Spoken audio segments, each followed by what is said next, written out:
Picked up 8 there. And that's the ability that he has. A lot of people thought he was just a running quarterback when he got to Texas Tech.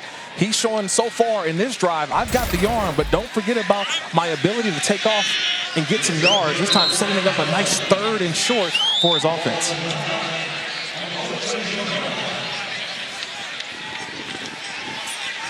Taj Brooks has entered the game.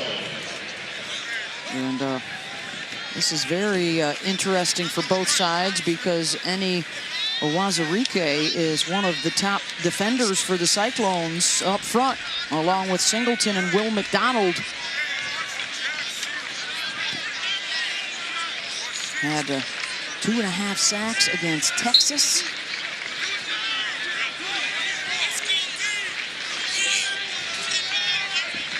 Tucker Robertson will come on to replace him. 3rd and 1.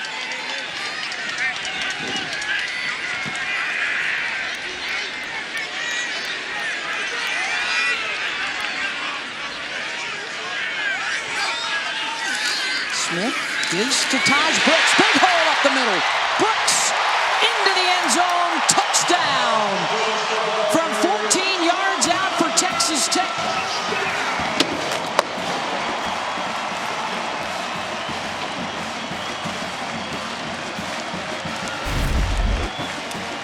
That's a nice job by the quarterback. Just check with me. Find the open gap.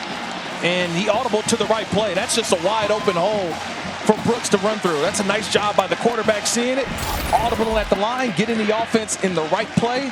And that's an easy touchdown run for Taj Brooks. Smooth as can be for quarterback Donovan Smith, engineering the 7-play, 75-yard drive and getting that pump jack going early.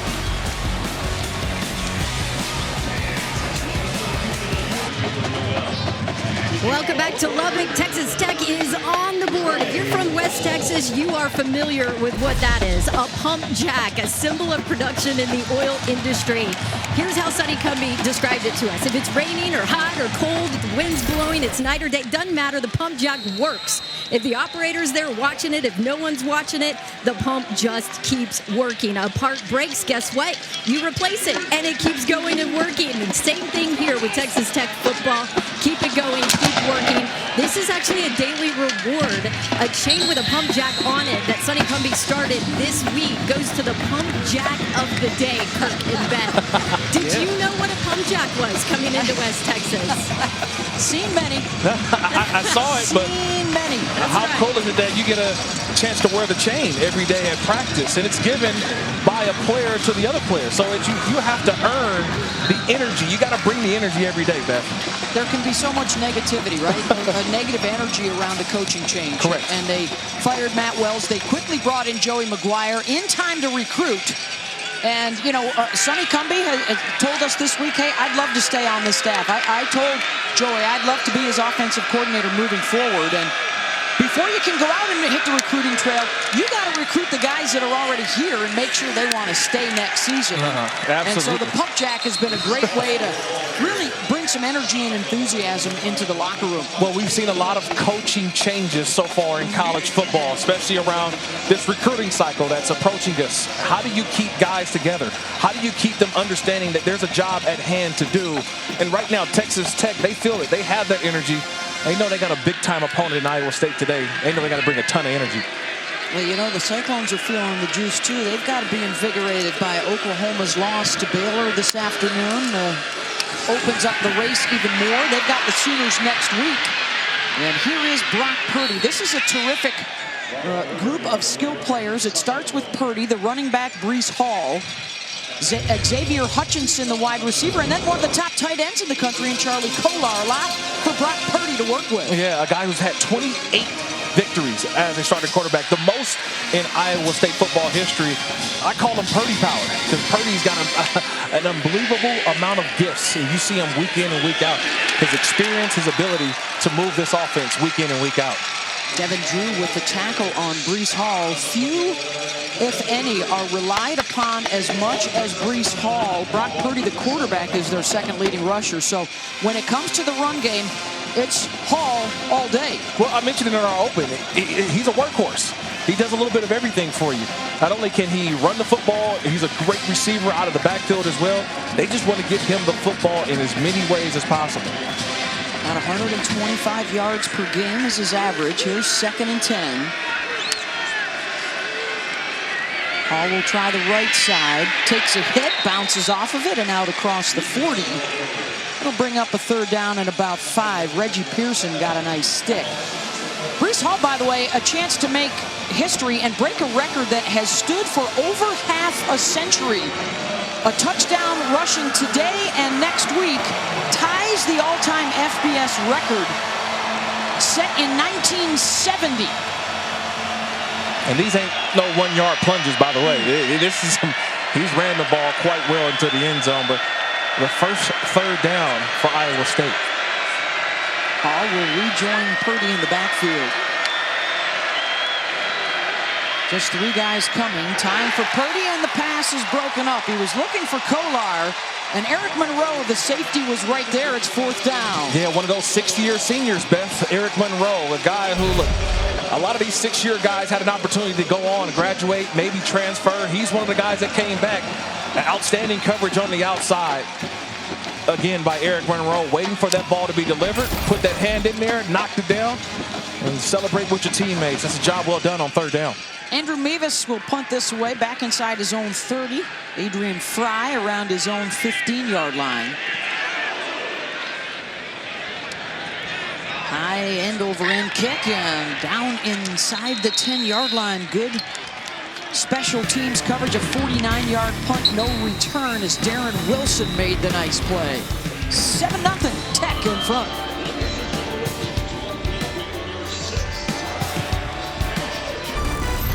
ESPN College Football is brought to you by AT&T 5G. Fast, reliable, and secure.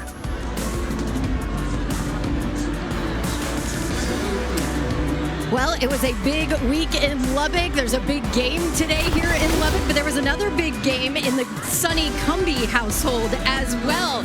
Giving love to his 5-year-old son, Hayes, because he's now a champion, a Super Bowl champion, flag football Super Bowl champion. The Falcons played the Cowboys in that Super Bowl this morning. Hayes' team came in undefeated. They won the whole thing, 24-20. Props to Mom Tamra for the pick, and also some video. By the way, guys, Sonny Cumbie's son, man, he's a defensive threat, pulling flags left and right. It's already been a good start to the day for Sonny, and his team is up 7-0 over Iowa State. Oh, we got action footage right here for Hayes. Yeah, Nice. Look at that, Cumbie. Look at that. That's nice pace there. And Joel Falani's former teammate. Now that's from their Raiders game, I think, earlier that day. Falcons beat the Cowboys today. Is that a precursor? Precursor. Falcons, Cowboys tomorrow, Sunday. That could be a precursor. We'll see. I wonder if they'll, do we send that footage down onto college NFL coverage tomorrow? So we'll have it? Hey, that's a top 10 play right now. I'm sorry, that's a top 10 play. You mentioned Joel Falani, by the way. Yeah. So his son also plays on that Falcons team, and so there's a lot of joking around here. He was a wideout here with Sonny way back in 2004. So everybody says, oh no, it's going to be a Cumbie to Falani connection again.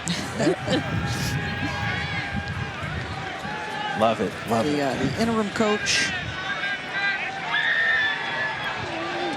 who has quite the coaching tree that he has been around. Donovan Smith, another connection out to the 30-yard line. Ball is knocked out. Iowa State has it. Eric Horn back inside the 20-yard line. It's a big hit on Travis Kuntz. And now both sides look to the officials to see if this was a catch and a fumble or not. First down, Iowa State. Or did they pluck it right out of the air? That's the one thing, because he had possession of the football and he goes down to the ground. Now, was he down by contact and then the ball pops out? Because I'm looking at it, and my first look is that he's down. That's a catch, and he goes down before the ball's popped out. So I think when replay takes a look at this, that may go back to Texas Tech. That's just at my first glance. The ball pops out after he goes down to the ground. Again, first of all, the pocket presence by Donovan Smith. Again, and that time that ball goes down, I mean, Kuntz has it. I think he has possession of it, and then goes to the ground and it pops up. Okay, so they need video evidence to overturn if Texas Tech is going to keep it, because the ruling on the field is an interception. Correct. I think the fans are hearing the same thing, that they want to see another replay. Look, I think he has. Does he have full possession? Down right there, no? Now I wonder, are they saying that he never had possession of the football that would grant him being down by contact? Texas Tech is calling a timeout here because they want to make sure. Sonny Cumbie is pointing at the monitor. Texas Tech has called their first charge timeout. 30 seconds in length.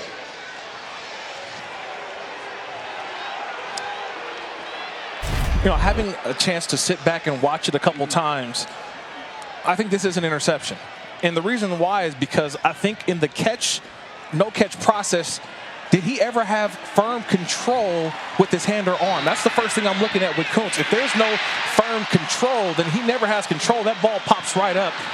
I think that is a correct call on the field. Yeah, his body just becomes the buffer, correct, keeping the ball off the ground. And that's a great job by our truck and our cameraman out there getting the different looks that we need, because Kuntz never had the firm control with his hand or arm around the football. So when he went down, that ball pops up. That's an interception for Iowa State. Great job by the officials getting it right on the field, Again, just watch the process of the catch. He never had firm control, so when that ball pops up, that's still a live ball. Interception for Iowa State. So the pick for Eric Horn, and now the short field. They'll start out inside the red zone with a couple of tight ends and the fullback. Purdy keeps it, slings it down to the 1-yard line, and the catch is made inbounds. Xavier Hutchinson, good for 15 yards, and it's 1st and goal. Well, it's Hall, it's Kolar, and let's not forget Mr. Hutchinson, one of the outstanding playmakers on this offense. Nice adjustment to the back shoulder fade from Purdy. And now I think the officials may want to see if he had possession. Let's see if the ball comes loose as he lunges out of bounds. Ruling on the field is a completion. First of all, you love the adjustment. You see, I see a firm control with both hands. Just watch the ending of the play. He's got firm control with both hands on the football. I see 1 foot down. That ball, maybe a slight movement, but I see firm control throughout the process. I think this catch will stand. But again, you talk about having chemistry. I mean, for these two guys, the way that they work, Purdy and Hutchinson, you think they've been doing it for 4 or 5 years, and it's only been their 2nd year together.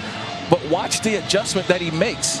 I mean, the defender's nowhere near around because the adjustment made by Hutchinson.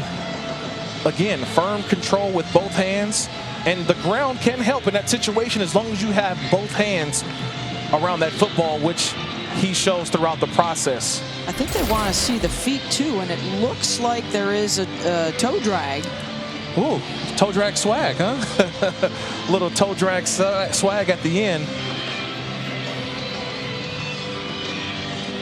As it stands right now, it would be 1st and goal from the 1-yard line. And if it is 1st and goal, I think we kind of know what they're going to do with the football there, which is hand it. Brees Hall may have a go.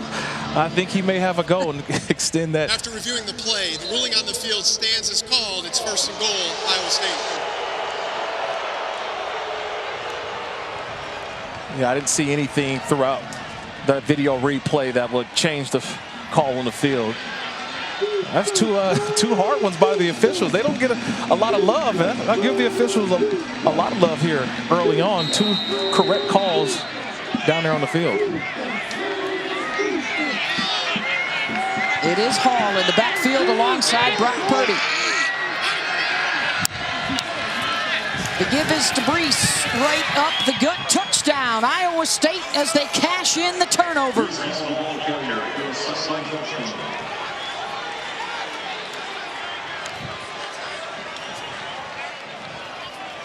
A score in 22 consecutive games now for Breece Hall. That puts him one shy of the all-time record. And a PAT away from tying this thing up. Yeah, 49 total touchdowns in his less than 3-year career at Iowa State. And trust me, when that ball's inside the far 5-yard line, I don't think we have to guess who the ball's going to. If 28's in the backfield, just everybody just realize they're going to hand it off right to him. Touchdown, Breece Hall. Extra point's good from Andrew Mevis. They only needed 34 seconds after the INT, a couple of plays. It's Hall making his way to the end zone. Knotted at 7-7, Cyclones and Raiders. PN, home of the college football postseason. Welcome home.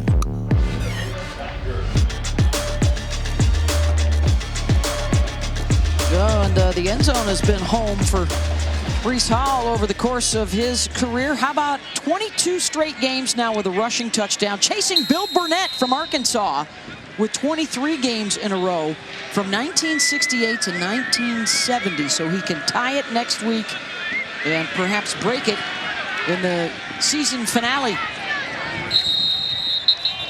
We are even at 7 apiece. How about an update from the studio?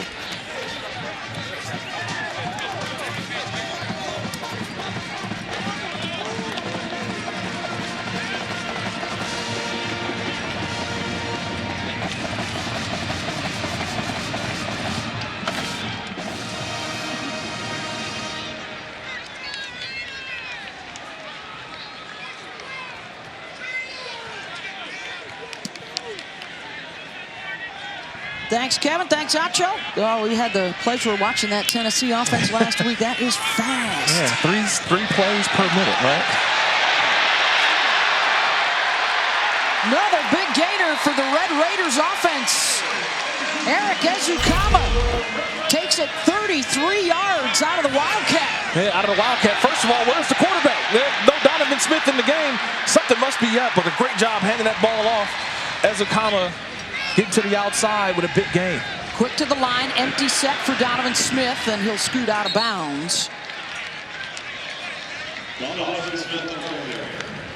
Going back to that last play, Beth, it kind of caught the Iowa State defense off guard. Here's a defense that they plug the gaps. They are very sound. All of a sudden, a little bit of confusion there with no Donovan Smith lined up at quarterback. A lot of guys looking around. That time, the end around had them completely fooled. Good balance with the run and the pass games. They've been solid on third downs. Their first possession and a half.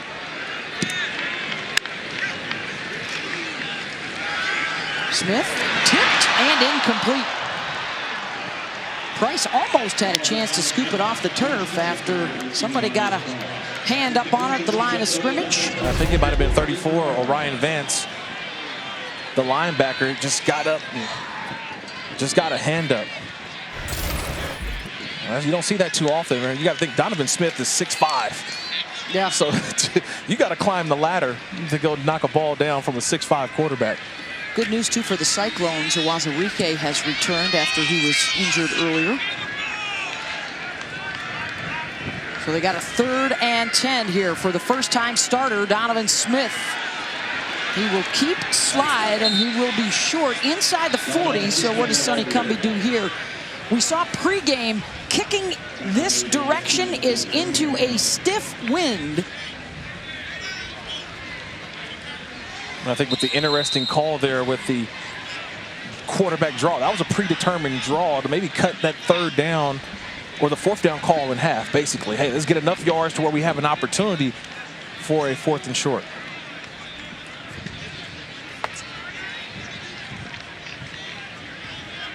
Injured player is the linebacker, Jake Hummel.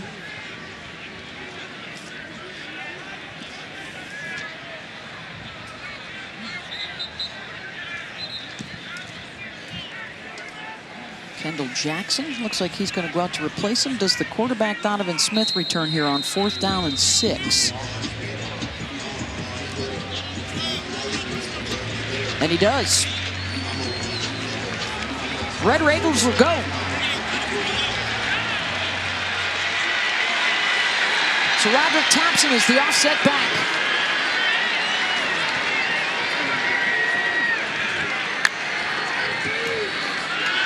Only 3 guys rushing. The deep ball down the middle, and it's caught. Touchdown, Texas Tech. Miles Price, 39 yards for the score.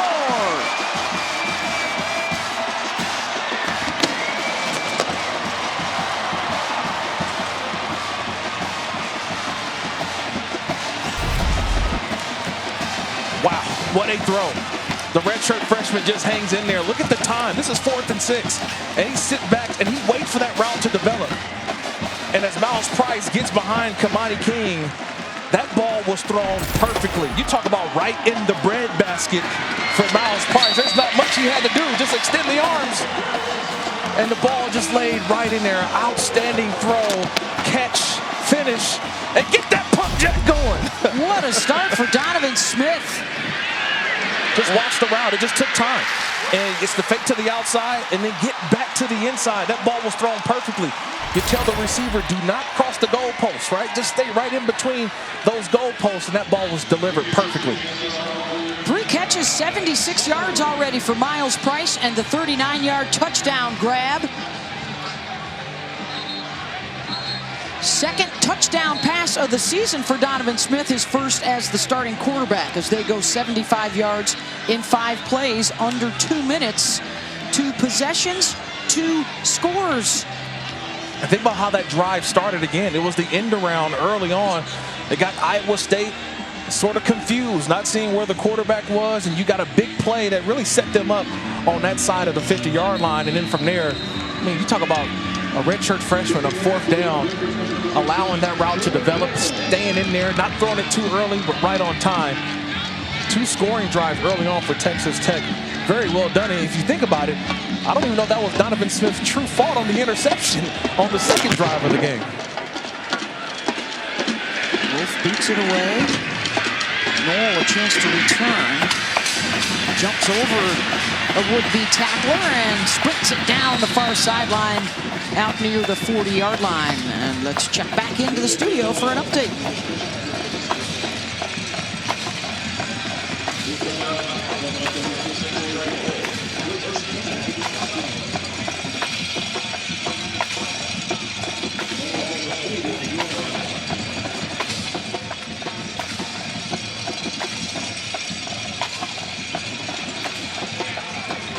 Well, just been such a fun season, all the chaos around college football.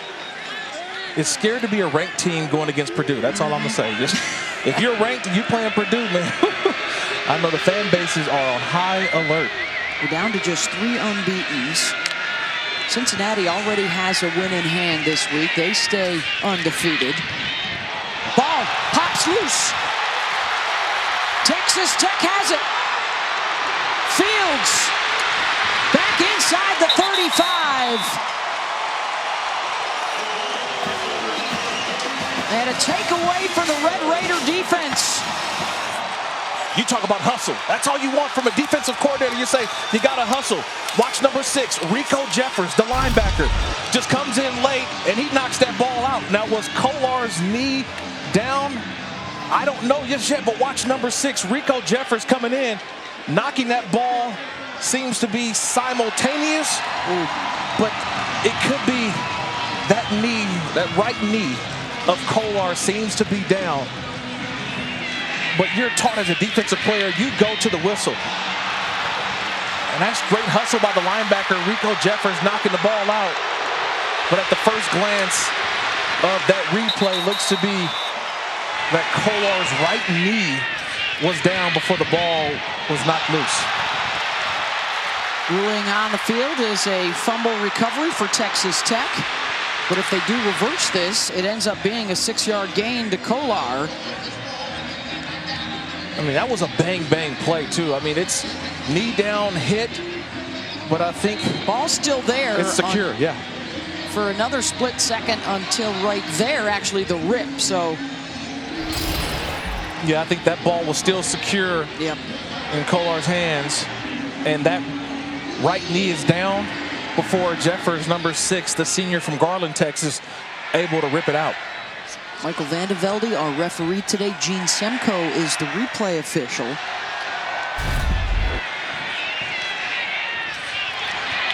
Yeah, I think watching this play in real speed, I mean, it's simultaneous, it seems like, the way that knee goes down and the ball's popped out. But again, the officials letting the play through, though. Letting the play out, because if the call would be reversed, you would have Texas Tech with an opportunity in scoring range to go, to be able to go score a touchdown.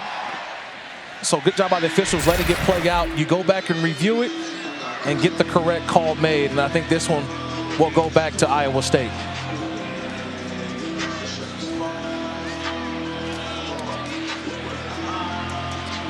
But again, great effort, though. I love the effort, right? I mean, Texas Tech defensively flying to the football, making some plays early on. Big difference for Texas Tech. You talk about this defense that has been so prone to the big play, the explosive play. Correct. In their wins, they're only allowing 20 points a game. In their losses, they're allowing 50. So after reviewing the play, the receiver's right knee is down with possession of the ball. It'll be second down, Iowa State at the 46-yard line. And again, I'm watching the right knee the entire time. The right knee is down first, then the ball is dislodged. yeah, that's another good job by the officials. They've been on the spot here in the first quarter, and they've been clutch. So it ends up being a 6-yard gain. It's second down and 4 for Iowa State at their own 46. Two tight ends here with Kolar and Allen. Brees Hall met in the backfield. Krishan Merriweather. Keith Patterson, the defensive coordinator, told us the middle linebackers have to play huge today, and there's a stop and a loss of 3. Well, this is an outstanding group of linebackers. You just mentioned Merriweather, Colin Schooler. We saw Rico Jeffers earlier knocking the ball out. These guys compete. That level of this defense right now, they're bringing the intensity, they're bringing the aggressiveness. They know what's on the opposite side. That's 28, that's Brees Hall. We got to come together and gang tackle him, and you see a great job there by Merriweather, busting through the gap, making the play. Third down and 7.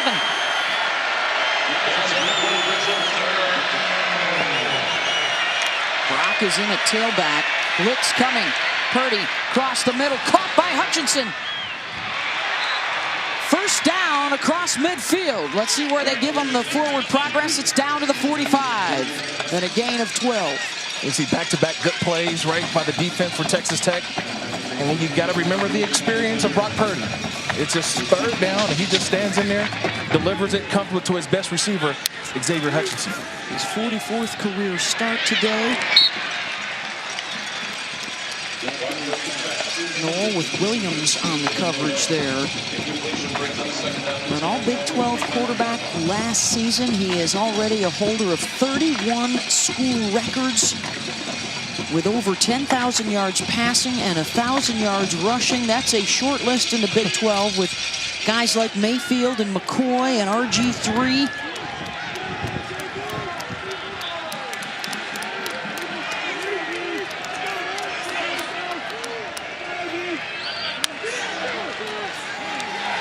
Purdy down inside the 40 to Darren Wilson, his 6th catch of the season. And at a gain of 6. The one thing that I loved about watching the Iowa State offense all week long is that they like to drive the football. They want to execute. They like to drag the clock out a little bit. They look to the sideline. They're not a hurry-up operation. They're a team that takes their time, get lined up, get everybody on the same page, and they execute play after play. Here we are, 3rd and 4 again. Last time Texas Tech brought pressure, I think they'll play a little zone behind this front.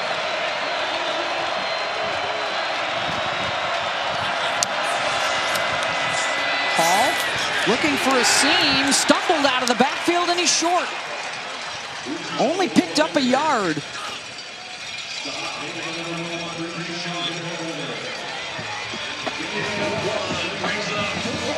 They have held Brees Hall so far to 6 yards on 6 carries. And now it's 4th and 3. Yeah, it's about building a wall. On that 3rd down, you build a wall. Everyone in your gap, stay cheek to cheek, stays next to each other. Outstanding job. But again, do they bring pressure here on 4th down?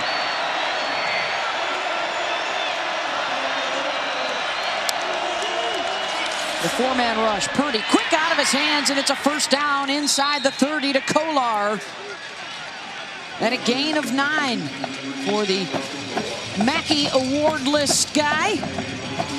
That's just talent. 6'6". You give the inside to a tight end that size, that's first down every time. They'll go quick tempo here on first down. Hall weaves his way for 4 or 5 down to the 25-yard line. Again, that's such a mismatch. Think about it. It's fourth down. You're gearing up, and you got a 6'6" tight end lined up in the slot. You know, there's not many guys in college football that not only can match up with Charlie Kolar, but to think that you can put that in a window that not many defenders can go get. Mel Kiper's got him on his top 10 list of tight ends. The senior out of Norman, Oklahoma, grew up playing basketball with Trey Young. Outstanding dual sport athlete. Play action, Purdy. Intercepted. Picked off at the 20-yard line. Colin Schooler, the FBS active leader in tackles and tackles for loss, adds a takeaway.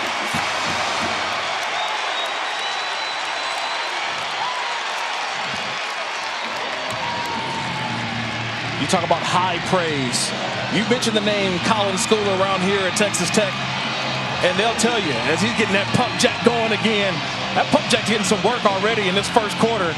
What an outstanding job by Schooler. He just sat back in his zone, keeping his eyes on Brock Purdy. Purdy's eyes actually took him to the throw, and that was an easy interception for the fifth-year linebacker out of California. Super senior from Dana Point. Second year after transferring in from Arizona. And he halts the drive on the edge of the red zone and gets the football back to Texas Tech. Final snap of this first quarter. It's been a good one for Donovan Smith in the offense. And they'll end it with a 7-yard gain, 14-7 Texas Tech. Offense has been humming, the defense getting in on it as well. Colin Schooler reading, reacting, picking, and a touchdown lead for the Red Raiders.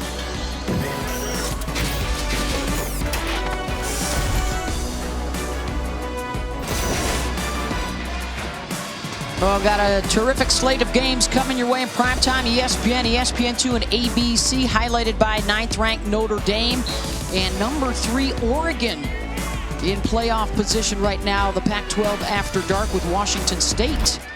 Got an injury update coming up from the sideline as Texas Tech will take over here off of the interception, and Donovan Smith gets hammered. Let's send it down to Dawn. Well, guys, this Iowa State defense without starting defensive end Will McDonald. I'm watching him on the sideline right now. After the last possession, he went into the locker room, came back out, grabbing his abdominal area. They came over. You can tell it's muscular. Put some kind of icy hot or something on that area. He's been working out. As of right now, he is still on this sideline. I talked to Greg Eisworth earlier this week, and he said, hey, with that guy up front, my life on Saturday, a whole lot easier. They're certainly missing him. Yeah, their top 2 guys have been hurt today. The Wazirike has returned defensively. The Cyclones defense reeling a bit against first-time starter Donovan Smith as the Red Raiders have scored on their first 2 possessions, and they move into Cyclone territory as Smith will set him up here for 3rd and 1. Yeah, nice couple runs that we've seen so far this game from Smith. And the one thing that I'm seeing is that watch Smith after every single play. He's getting the call from the sideline. How often do we see a quarterback run to the sideline, get a call, and then run back in? This is some of the redshirt freshmen getting the right play call, understanding, and now getting to a big-time 2nd and 1 where they may be able to take a shot down the field. 81 yards rushing already. Remember, Iowa State only allows 102 per game. That's second best in the Big 12. But the Red Raiders taking it to them thus far. Smith, play action, going to throw it deep with the wind at his back, and the catch is made inside the 10. Kalen Geiger, it's 1st and goal, Texas Tech. I just mentioned it, 2nd and 1, right? Big shot, high shot alert if you're on defense. Get the opportunity to allow the redshirt freshman to throw the football, and that was A beautiful throw again. It's the second time that we've seen him wait for the route to develop and get that ball to the right shoulder. Pass is under further review. To the outside shoulder again. Donovan Smith so far, man, he's been accurate, very on point with his throws. That one was good for 42 yards, ruling on the field a completion that sets him up at the 5-yard line. And it's now under review. Oh, was that a one-handed grab? Yeah, he grabbed that. Then the ball popped loose when he hit the ground. I see one hand around the football. I don't see that ball touch the ground. Yes, it does. For a little bit. Does he still I don't see him maintain the control. They may have to freeze that frame when the ball touches the ground, because I still think that it's captured by the elbow. Touch, right, as long as he controls it, but so I still see the elbow capturing the football. This is going to be a tough one. Yeah, right here you're going to see it. After reviewing the play, the receiver does not have firm possession of the ball. It's an incomplete pass. That'll go back to the 37-yard line. 3rd one. Wow. Well, it's been tough on the Tech fans because the calls have gone against them, but they've all been accurate. That's a tough one, because that ball came all the way through, but no possession, did not maintain possession throughout the process of that catch. Yeah, the Tech fans are upset. They're like, all the calls are going against us today. Yeah, you can see right here, that definitely pops out and bounces around. It can hit the ground as long as you control it, but he never maintained the control. Yeah. I thought that ball may have snuck underneath that elbow for just enough. Heck of an effort with the one arm by Geiger. Again, Kamani King, number 19, the secondary defensive back for Iowa State, playing through the whistle, playing to the end. So instead of 1st and goal at the 5, it's now 3rd and 1 back out near midfield.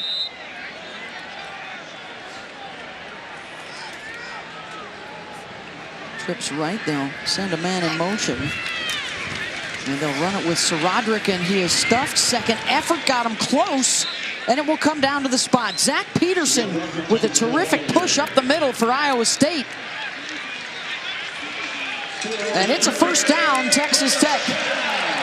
Nice spot there by the officials. I thought that he had him trapped behind the line of scrimmage. You mentioned one of the captains on his team, the senior from Iowa, Zach Peterson. He breaks through and he had the initial contact. The initial contact was definitely in the backfield for Texas Tech, but the power. Boy, that's a very generous spot, isn't it? That is a very generous spot. Seems to be that ball just a little bit shy of that 44-yard line. Cyclone fans have a complaint on that one. Nonetheless, the drive continues. Taj Brooks, who has a 14-yard touchdown run on his resume today, gains 3 there.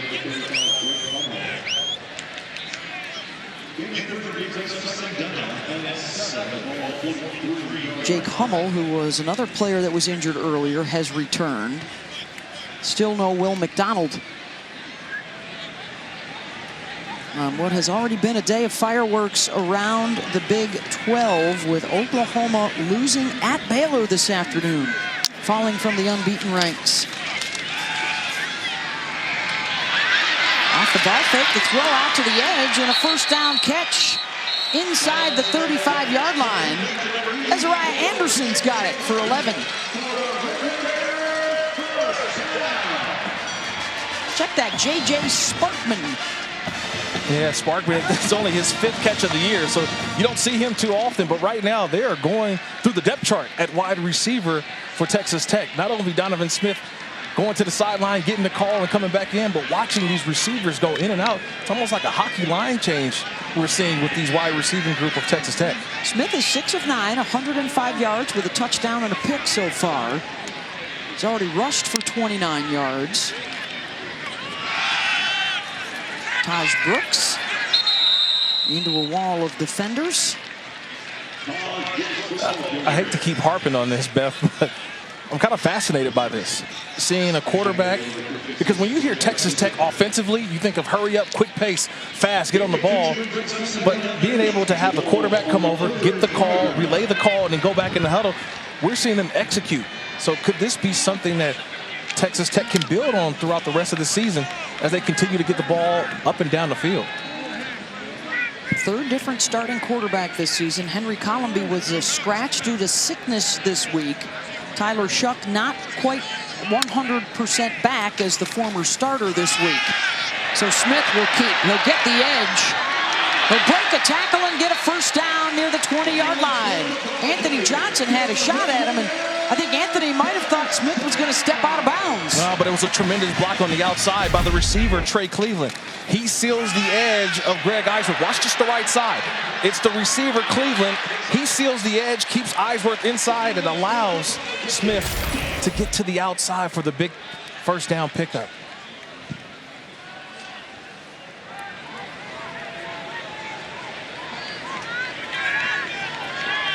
Tenth play of this drive. They've gone 50 yards, so approaching 5 minutes with this time of possession. Smith keeps the play alive and tripped up as he may have gotten a yard or two.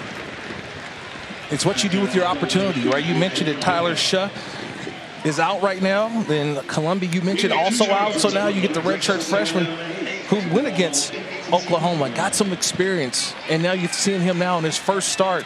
He's making some great decisions with the football and showing off his athletic ability. Didn't play last fall and then returned to action in the spring. Now getting big opportunity here. They'll throw it, and the catch is made down inside the 15. It's going to set up a third and a couple. And they will call Donovan Smith back over to the sideline. Here we go. Here's the quarterback whisperer, Sonny Cumbie. He's going to get his steps in today, Kirk. I love it. Trust me, this is great. This is where you're, watching them at practice and seeing them go through the calls and get the call back into the huddle. This is where you taking your redshirt freshman and telling him, hey, this is what the situation is. I think this is perfect for a guy in his first start. 3rd and 2. Red Raiders are 3 of 5 so far in the first half. They'll keep it all the way. Got the first down inside the 5. 1st and goal, Red Raiders. The other thing it does, too, it takes away any miscommunication, any misunderstanding, holding up signs or looking to the sideline. You get right in his ear and help him understand what you want to do. He gains 9 here. Well, this is easy because he's 6'5", 230. So you just hand it off and allow him, not even hand it off, you let him keep it, find a nice little alley, and then now you throw in a wrinkle down here now near the goal line. 4 wide receivers up top, 1 receiver to the bottom. But again, keep your eye on Smith inside the 5. Trying to run it. They lose a yard. Scored on their first drive, the interception on their second, and then another touchdown the 3rd time they had it. Not very often we see the Iowa State defense on its heels. They've been on their heels so far today. They don't know, hey, where do we go? Do we blitz? Do we stay in zone? Because of the element of Donovan Smith's legs. You just can't go tackle the wide receiver. You can't tackle the running back. You have to have a set of eyes on number 7. 14th play of the drive. 2nd and goal. Smith will keep. And he will be bottled up at the line of scrimmage. And it will be 3rd and goal. Zach Peterson was the first guy there. Yes, indeed. 55's playing a great game so far. You need guys to make unbelievable plays when needed, and Zach Peterson is showing that. I always say the guy with the big sombrero, I mean, he's got the big job, and his job is not only to defeat the offensive guard and tackle, but to also keep the eye on the quarterback. He does both. He beats the offensive lineman and is able to secure Smith in the backfield. 3rd and goal from the 3.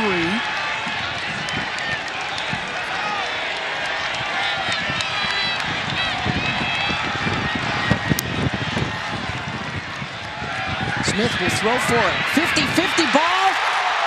And it's caught for the touchdown. Eric Ezukama's got it.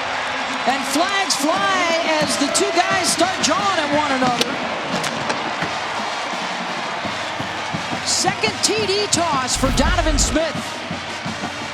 I think he just loved the matchup. He loves that I got a 6'3", 220-pound wide receiver out there, and I'm going to throw it to just a barely 6-foot Anthony Anderson. I'm going to throw it to my guy to say you can out-jump their guy. That ball was placed perfectly, and it was almost 2 catches, right? The ball deflected a little bit, and on the second, on the way the ball coming down, a nice job there for Ezukama bringing it in. Nearly a 9-minute drive, 15 plays, 70 yards, and Donovan Smith with his second TD toss. Well, you get your first start on the FBS level. How are you going to handle it? Donovan Smith putting on a show early on.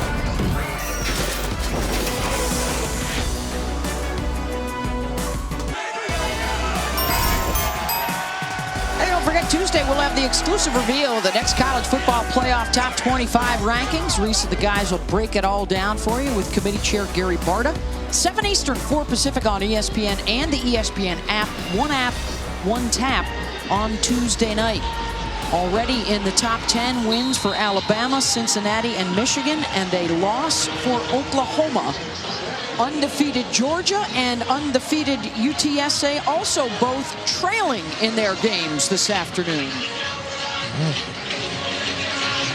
We're going to move into a very fun discussion about who's the best one-loss team out there, whose schedule's better, all kinds of fun stuff for us to argue about until Tuesday night. Back in a moment.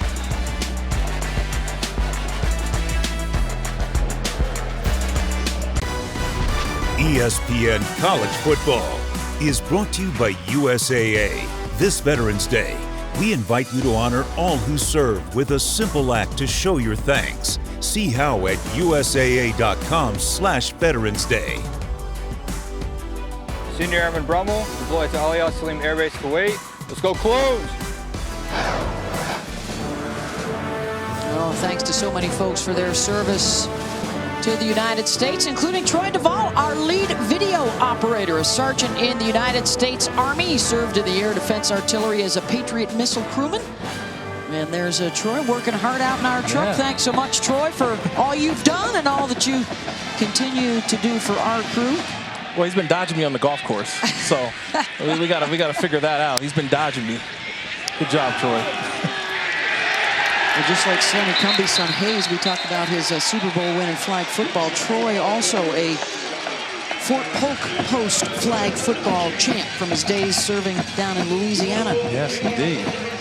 All right, the story of this one, 21-7 Texas Tech. Big first start for Donovan Smith, who has more total yards than the entire Cyclone offense. And Breece Hall has been a non-factor. One of the leading rushers in the country, just 8 carries for 10 yards.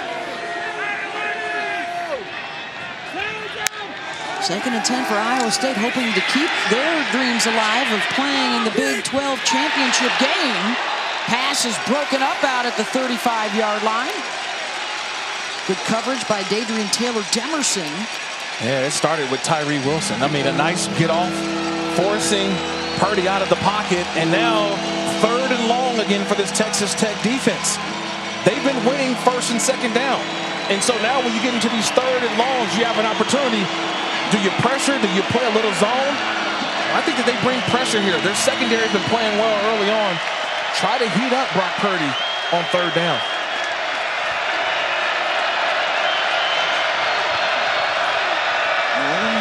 Hall is offset.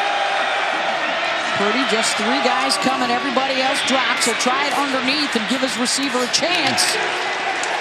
And Noel will not get anywhere near the first down yardage in a 4th down coming up. You talk about swarm. Watch all the red shirts. Just watch. That ball is thrown and watch the red shirts converge. You can't bring, it's not about the first guy missing. It's about 1, 2, 3, 4, 5, 6, 7 Red Raiders finishing at the football. That's team defense getting off the field on 3rd down. Nevis to punt it away. Fry end over end into the wind, and that wind will hold it up and leave it short. It will take a couple of Cyclone bounces. 28-yard line is where Texas Tech will start after the 43-yard punt with 4.5 minutes to work with.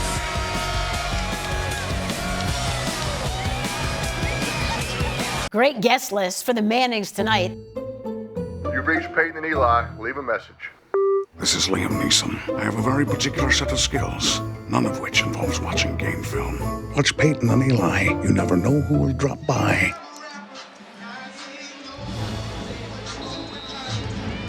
And we welcome you back to ESPN College Football Veterans Week on ESPN, brought to you by USAA. Well, thank you to all the veterans out there. And another big play for Donovan Smith as he goes deep downfield to Miles Price. Got a flag down, but Beth, what a big-time throw. Are you sure this kid's a redshirt freshman? Because that throw is a guy who's been around college football for a long time. Getting the ball over the linebackers and right on the receiver. Miles Price having a big first half. That goes for 34 yards. Price now 4 catches for 110 yards. Unsportsmanlike conduct, number 58, defense. 15-yard penalty will be added to the end of the run. First down, Texas Tech. Boy, that's the senior Wazarique. Wazarique. First unsportsmanlike conduct foul of the game. Yeah, that's frustration. That's all that is. Frustration watching toward the end of the play. But outstanding throw again. Miles Price. That's a late developing route, but look at the time Donovan Smith had to throw the football. He gets it over that second level of the linebackers and right in the hands of Miles Price. So tack on that penalty. They're almost into the red zone. Smith with the rollout, evasive, and is able to dump it off. And make something positive out of it to Xavier White. They'll get 3 yards back the other way.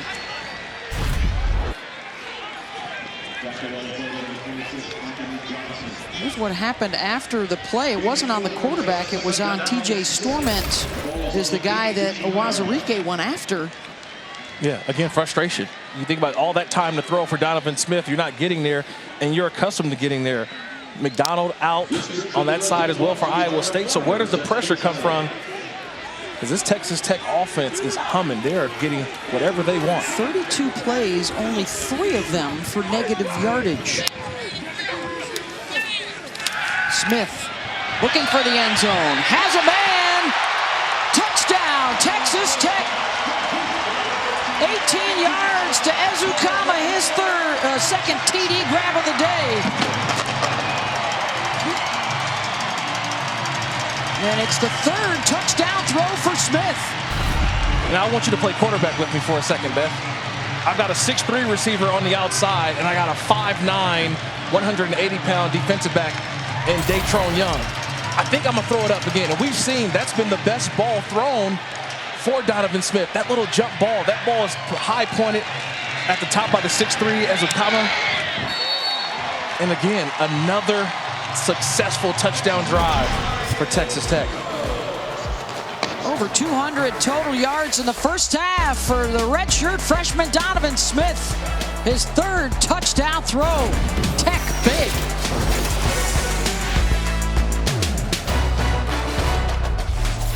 Time now to take a look at our drive recap, brought to you by Mazda. Well, this does not look like a guy in his first start. Donovan Smith, just the protection that he's had pretty much all first half, delivers a strike to Miles Price to get the drive going, and then to the outside to Eric Ezukama. That 6'3", 220-pound wide receiver.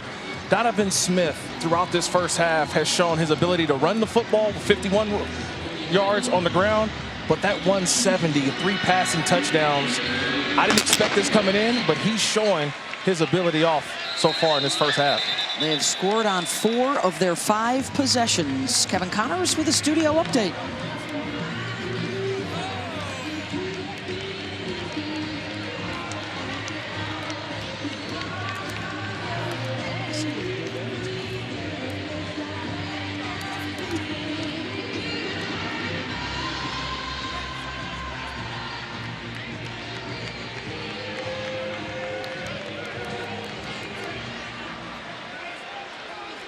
Looking forward to that, Kevin. It has certainly opened things up. At the top of the Big 12 standings, TCU at Oklahoma State later on tonight. That becomes huge for the Cowboys. Nice throw from Purdy downfield to Hutchinson.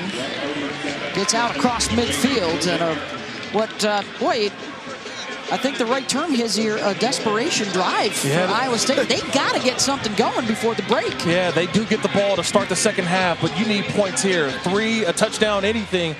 Getting the ball to Hutchinson is a good start. That's their biggest play of the day, 25 yards.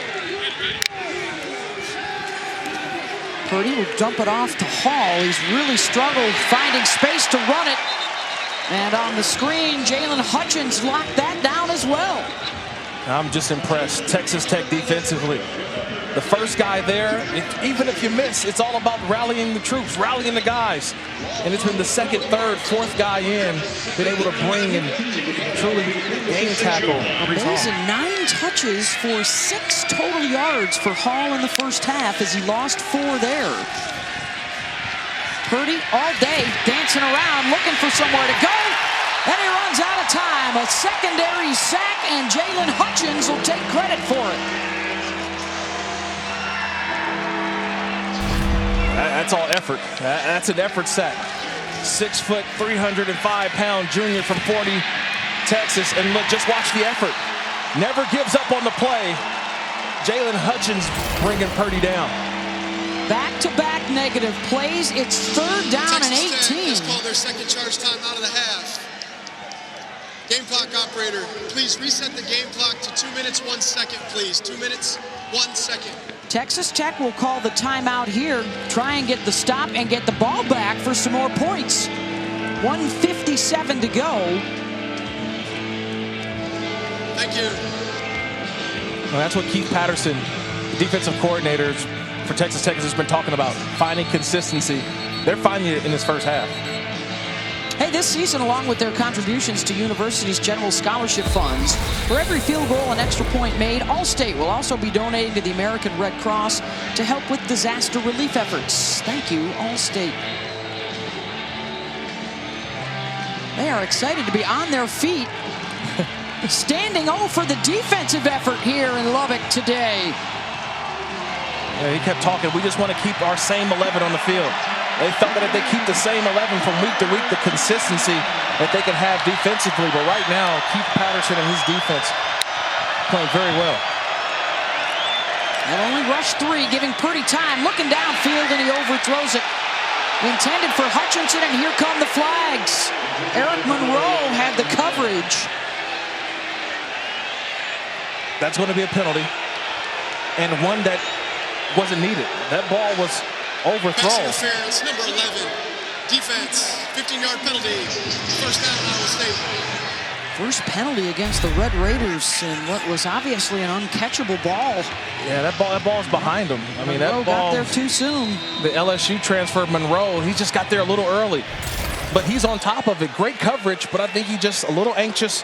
Got there too early. Well, that was on 3rd and 18, too, and they were getting ready to get their offense back on the field. New life for Brock Purdy. Caught inside the 30.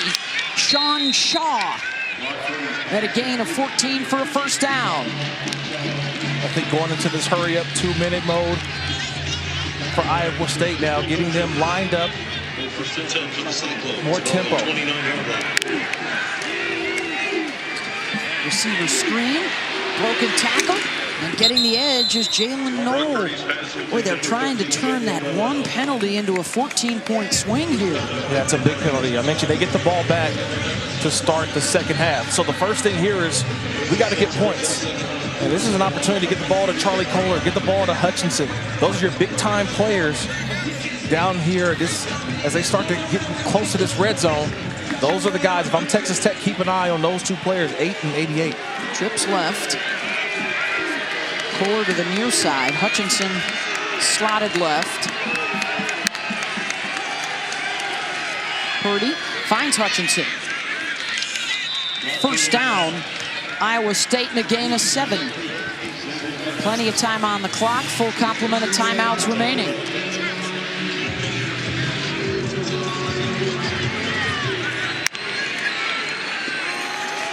Now they can run some Breece Hall. Purdy leading the way to block, and Hall finds the end zone. The spin back to the outside.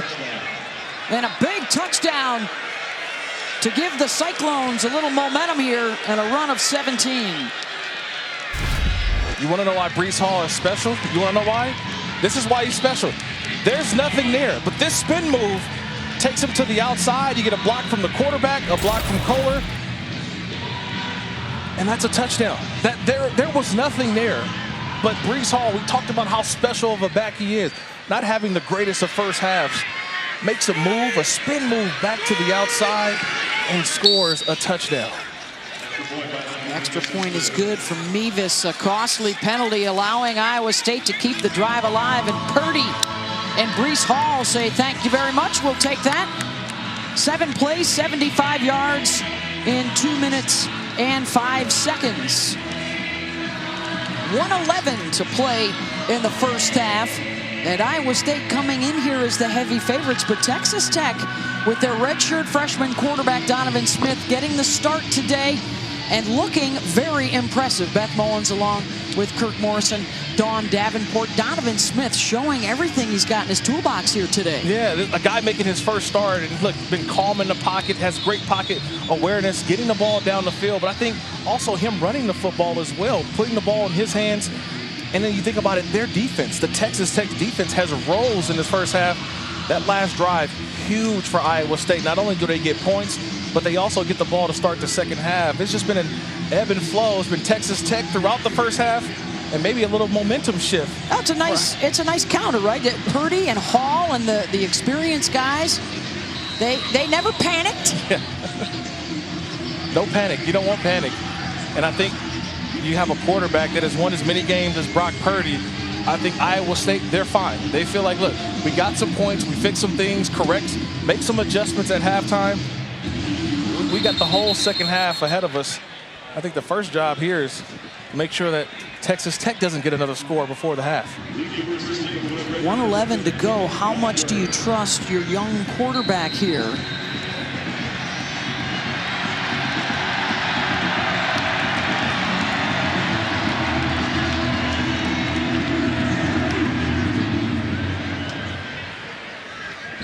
And we're about to find out. Let's go down to the field with Dawn.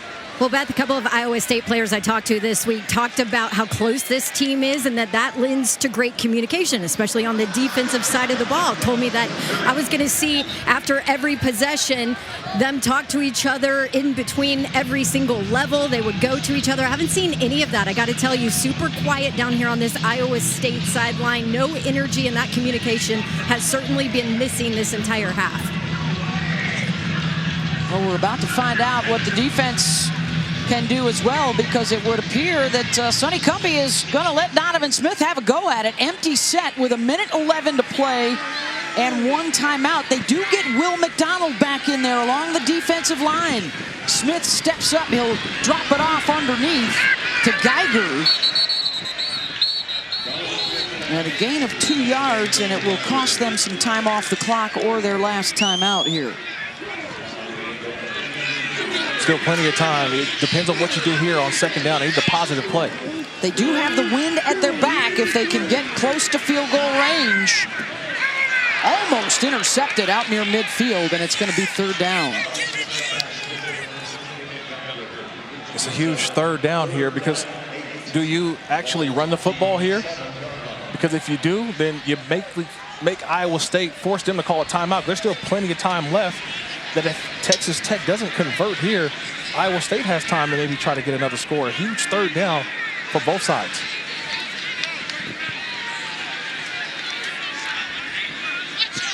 Matt Campbell checking with the linesman over there to make sure they get the timeout if things go their way. Tech will run it. Thompson, and he plunges out across the 35, and he's got the 1st down and a run of 8. You were kind of expecting run there just to see what you can get. They picked up the 1st and now continue the 2 minute. Quick to the line. Smith caught across midfield. That'll stop the clock to move the chains. They still have the timeout with 26 seconds. Jed Castle's 18 yards on the catch. They still preserve that 1 timeout. Now trying to get set. Now they got to call timeout. Texas Tech has called their third and final charge timeout of the half. Remember, the official held the ball, and that's what I think Cumbie's upset about. The head coach, he's upset because the clock didn't stop. So once they set the chains, possibly would have called a timeout, because once you substitute, that gives Iowa State the opportunity to substitute, and you have the official standing over the football who's ready, who's going to wait for the ready for play. So here you are, you have the switching. It looks like a substitution. Now the official is holding the clock waiting. And finally, Cumbie calls the timeout. I think that's what he's upset about. Fired up about the substitution pattern there. 14 seconds to go. No timeouts left. You saw how positive he was being with his guys in that last huddle. Well, the thing is, Tech never substituted, though. That's the hard part there. So you got to either throw to the edge, get out of bounds, or you got to make the catch and hustle to the line and spike it. Get as much as you can if Donovan Smith, the quarterback. If it's not there, throw the ball away. Smith, catch is made underneath. Oh, terrific job to run to the other side of the field and get out of bounds to stop the clock by Price, who's having a monster first half. He picks up 20 more there, 5 catches, 130 yards. Wow, that could have been disaster, but it turns into a positive play. If Price goes down there, you got to run the field goal team out as quick as possible with no timeouts left. But the ability to get all the way to the outside and then step out of bounds, now you have time to set up and kick a field goal to end the half. Jonathan Garaby's 10 for 10 this year, a long of 48. This is a 45-yarder. Got the leg, and it's good. As if Donovan Smith didn't need to show you anything more, he runs the 2-minute drill. And they grab the momentum back, 31-14 at the half. Texas Tech trying for the stunner against Iowa State. Cyclones will receive the second half kickoff.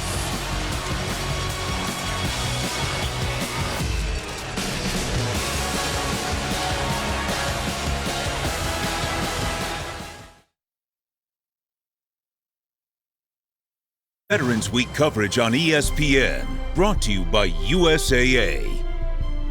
Right here, duck down, sail up, my job, one punch KO. Ain't no way I'm running now, ain't no way I'm running. Right here, duck down, sail up, my job, one punch KO. Ain't no way I'm running now, ain't no way I'm running.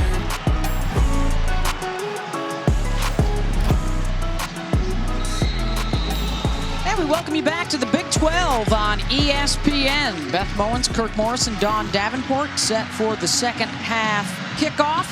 31-14, Tech surprising Iowa State. They've scored on 5 of their 6 possessions, and the Cyclones will have it first to open up this third quarter. An impressive debut, a first start for Donovan Smith. He leads the way, 260 yards of total offense for Texas Tech. I've been impressed the entire first half. He's been cool, he's been calm in the pocket. He's made some plays with his legs, but it's also inside the red zone. A nice couple of strikes to get touchdowns. Brock Purdy and Donovan Smith. Look at the bottom there. One's been around a long time, one just getting going. Yeah, and you think about with Purdy, 48 of those yards came the last drive of the first half. So it's been really a dominant performance by the Texas Tech defense that really stole the show as well in that first half. Just when it appeared the Cyclones would seize the momentum, they had a nice drive late in that first half to score, led by Purdy and Hall. He overthrows it downfield, but there is a penalty flag. And then the quick counter by Texas Tech to get the late field goal and the 31-14 lead.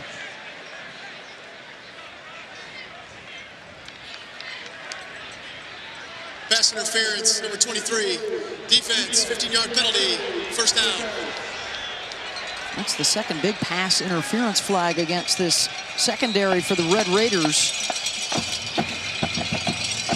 Second straight drive. That was a costly penalty that led to the touchdown late in that second quarter.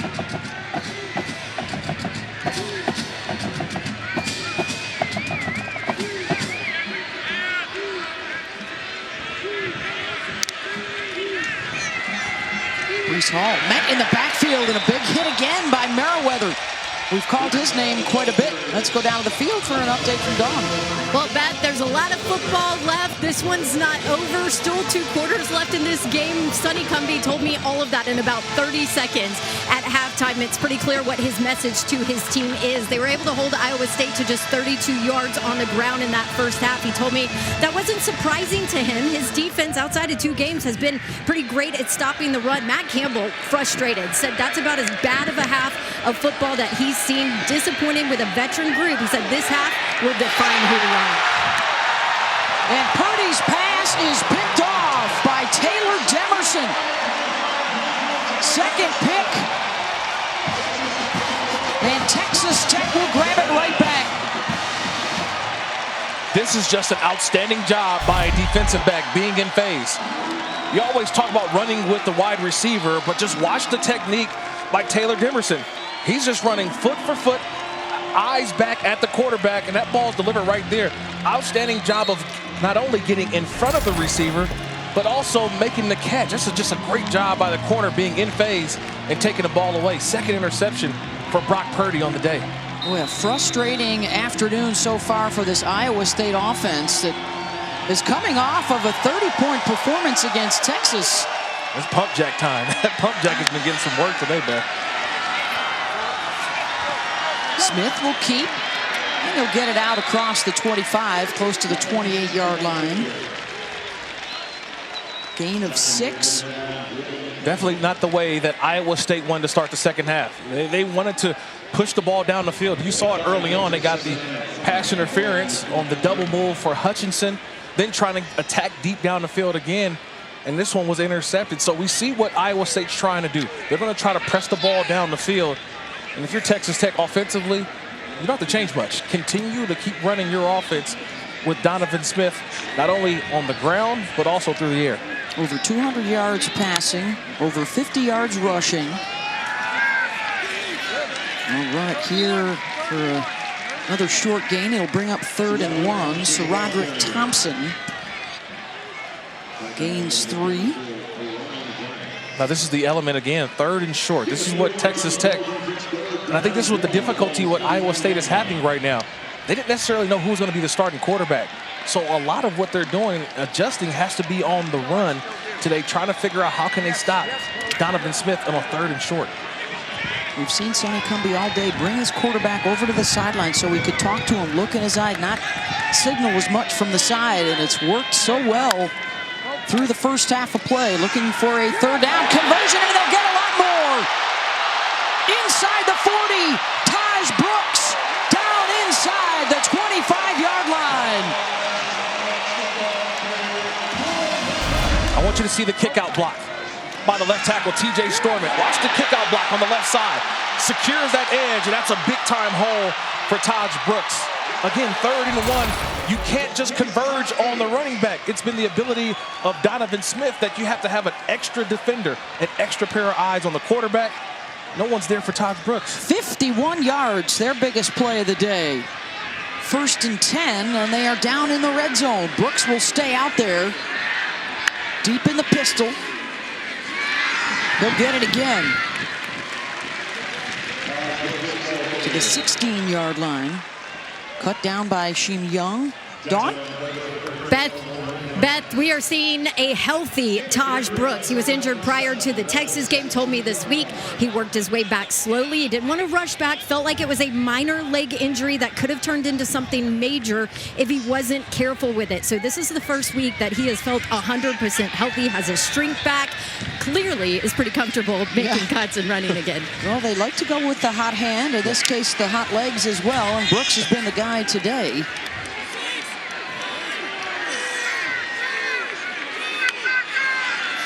Trying to cash in the turnover. Brooks, strong running down to the 11-yard line and a flag in the backfield. Bo Freeler with the tackle. Holding, number 70. Offense, 10-yard penalty. Still 2nd down. That's Weston Wright, the left guard.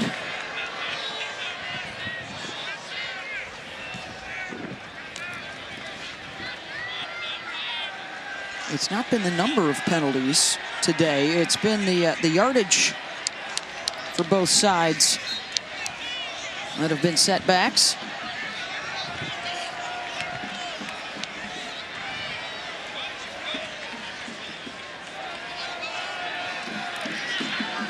Back to Sir Roderick Thompson, a tailback.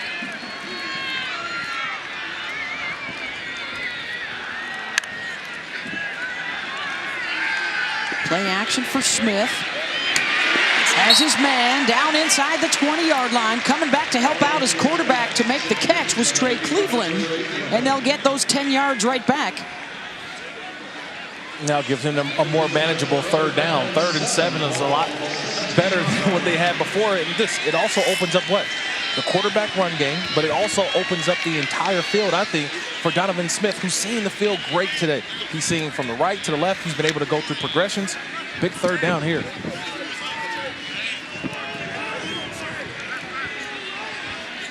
They need the 10-yard line. Blitz coming right up the middle. Smith trying to get away from it, and he does. Keeps the play alive. Sidearms it downfield, and it's caught. And lunging for 1st down yardage is Geiger. Let's see where his knee went down, and it appears to be just shy.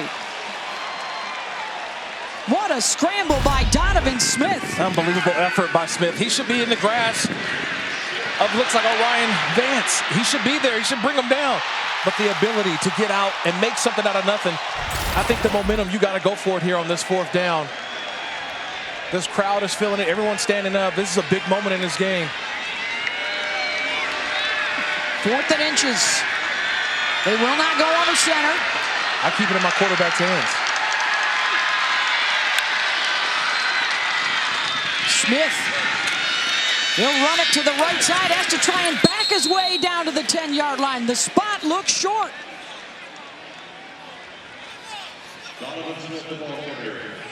It'll depend on this spot. I like the call, though. Keep it in the quarterback's hands. But is there enough? The nose of the football, is it on the 10? It looks like they may call for a measurement here. Will McDonald and Mike Rose were there to bottle up Smith. I like the call. You keep it in your quarterback's hands.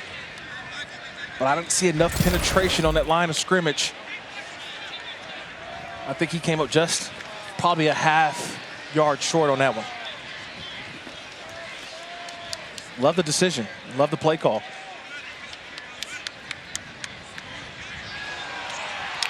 And it is short. Iowa State will take over on downs.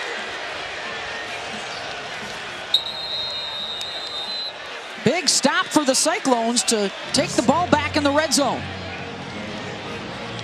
9:14 to play here in the 3rd. 31-14 Texas Tech.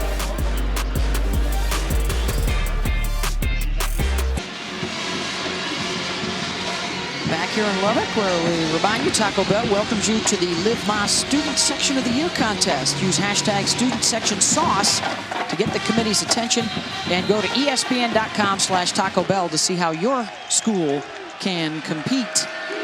After the 4th down stop, Iowa State back out there. 1st and 10 from inside their own red zone. Trying to get something going on the ground with Breece Hall, and it has been tough sledding. Colin Schooler is there for the stop, and a loss of 2. Whether it's Schooler, Merriweather, I mean, Rico Jeffers earlier, these linebackers have been active today for Texas Tech. It's what you talk about as a linebacker. Let's play on their side of the line of scrimmage, and we've seen that all game long. Last 2 games, Hall has been averaging 7 yards per carry. Today, 2 yards per carry. He's only got 25 total for the 3rd best runner in the country heading into the weekend in terms of yards per game. Purdy buying time. Drops it off underneath to Hutchinson. And it's going to bring up a 3rd down. You haven't called Charlie Kohler's name a ton this game. Early on, just 2 catches on the day. Yeah. I think this could be an opportunity to get him going in this 2nd half. Obviously, we know Hutchinson, the big play guy, but those 2 guys, 88 and 8, have to be huge. Only 25% on 3rd downs today. with the veteran Purdy. Pressure's coming. Incomplete. And a flag from way downfield. Out by midfield, this flag comes in. Yeah, I think they're going to get Eric Monroe. They're going to get number 11, the safety, on Kohler. I felt like he got a little too handsy and held on to Kohler, who was trying to break open late across the middle. Yeah, because it was nowhere near the intended receiver. No. It's on Monroe, I think. There are 2 fouls on the play for both teams. Personal foul, face mask number 54. Offense, holding number 11. Defense, those fouls offset, will replay, 3rd down. Yeah, he was the guy I just talked about. First of all, Charlie Kohler, watch 11. Eric Monroe, he's holding on. That's the one I saw early. And the official's right there to make that call, but then you get the face mask penalty on defense, on offense. 3rd and 8 here as they replay the down. Empty set now for Purdy.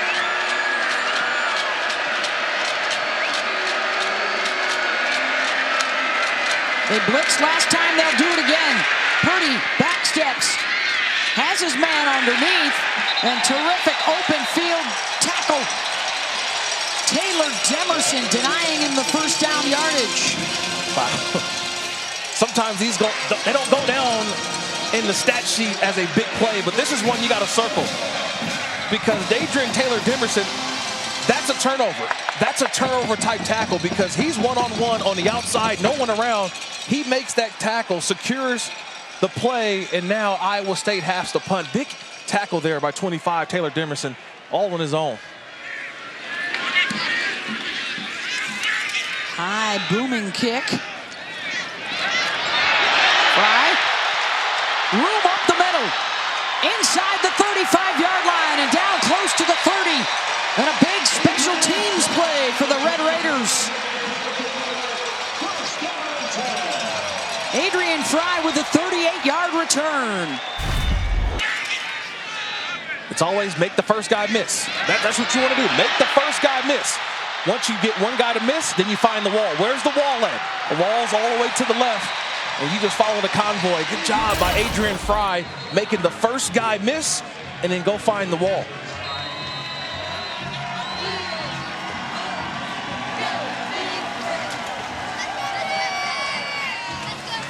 Well, they had it down here deep just a moment ago.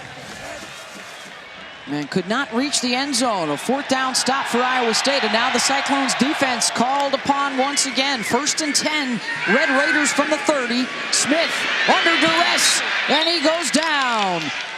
Sacked by Blake Peterson.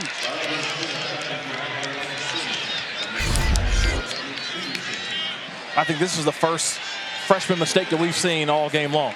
Like this is a guy in his first start, and that was a play of a guy in his first start. That time, try to do too much instead of just get rid of the football.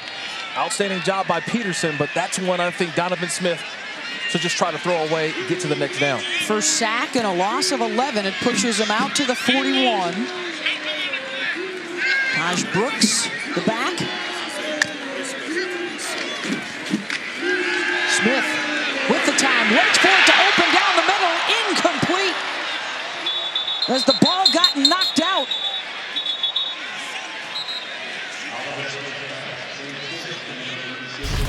That's Rigdon, who appeared to haul it in and then couldn't hold on. Yeah, nice job, 37. Jordan Morgan comes in, nice hit, head across, and dislodges the football. You mentioned it, Beth. He waited, Donovan Smith did, for that window to open. It wasn't open right away, but man, it finally opened up. He delivered a strike, but Morgan, playing top down, dislodges the football. And now it's 3rd and 21. 5 receivers for the Red Raiders.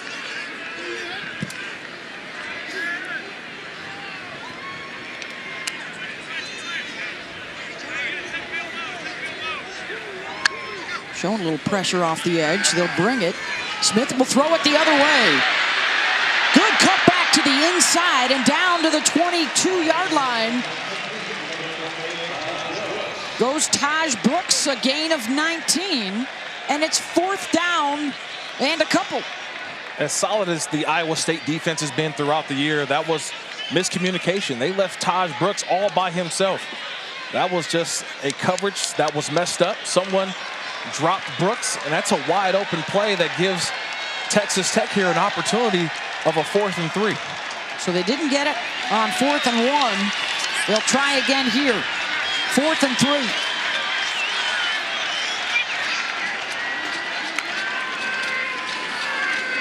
Smith will keep it in his own hands, trying to get to the outside, and he's hauled down.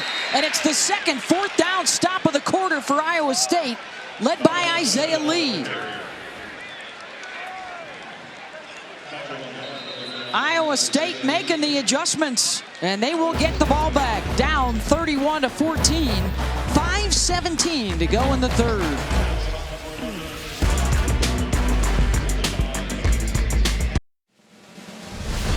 ESPN College Football is brought to you by Beef. It's what's for dinner.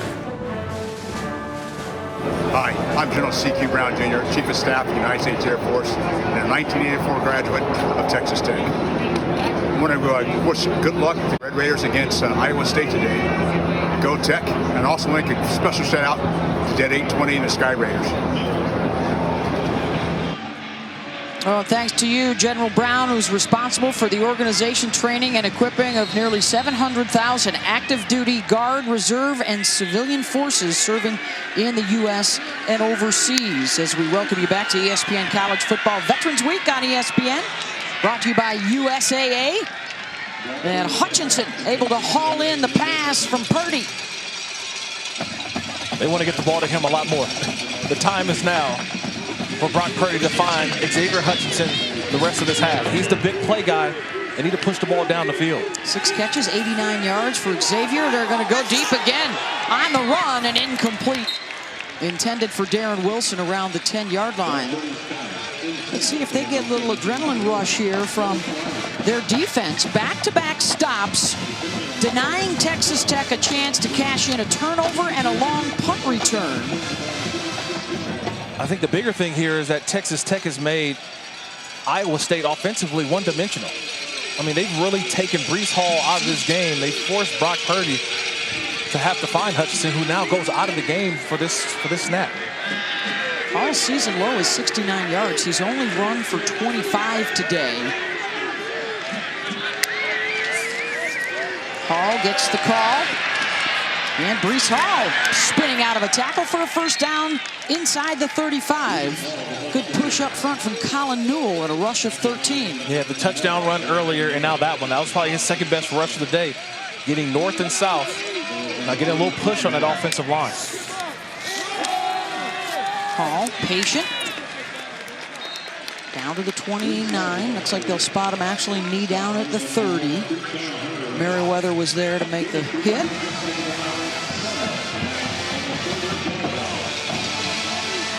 Hall will come out. Jarrell Brock is in. Hutchinson enters the game now. So now you got your big threat wide receiver lined up at the top. Kohler here at the bottom.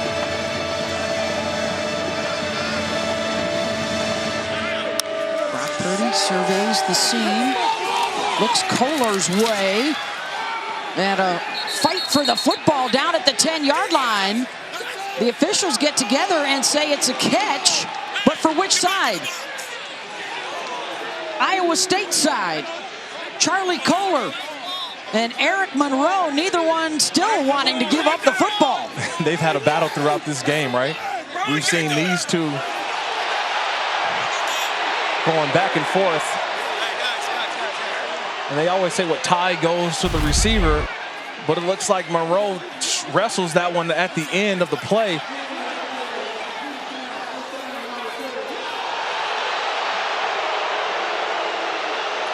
I think that's an interception for Eric Monroe. I never saw full possession from Charlie Kohler.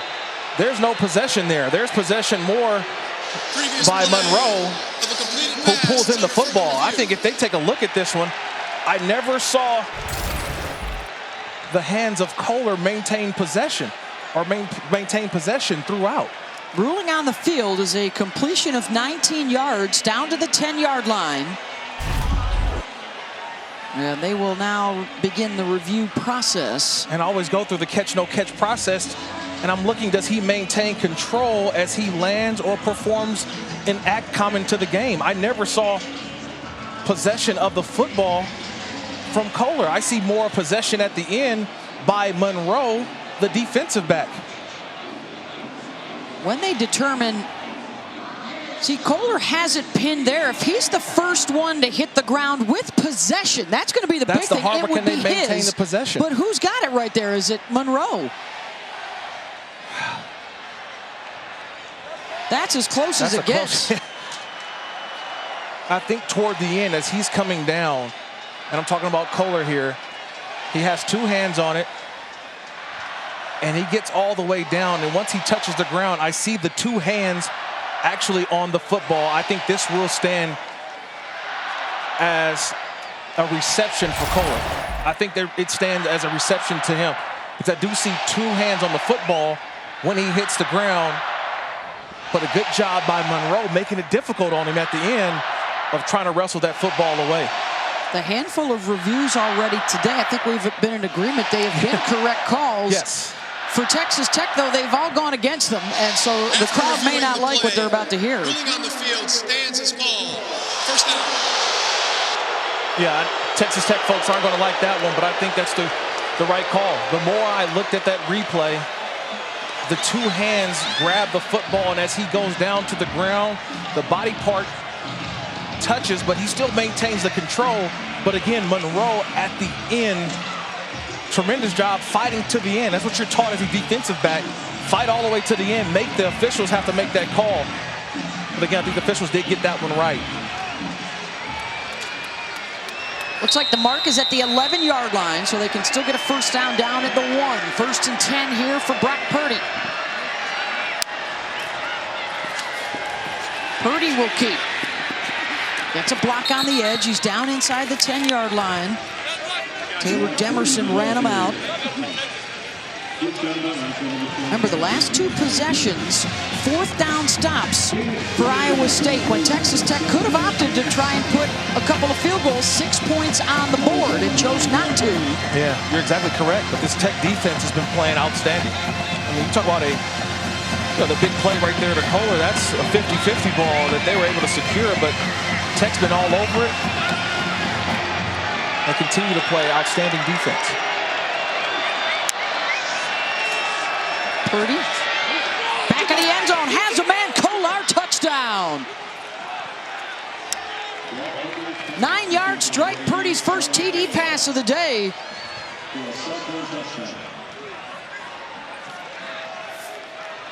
There was two players that needed to come alive in the second half. One was Xavier Hutchinson. The other was the tight end, the All-American, Charlie Kohler. Nice little route to the back of the end zone. That's a perfectly placed football. Kohler gets the 1 foot down, the tap. That's a touchdown. 7 plays, 73 yards, just over 2 minutes. Extra point is good. 31-20, Texas, 31-21, Texas Tech with the lead, 3:03 to go in the third. Talk about needing a touchdown. You need it. You find your go-to guy, Charlie Kohler, in the back of the end zone. Cyclones cutting the deficit.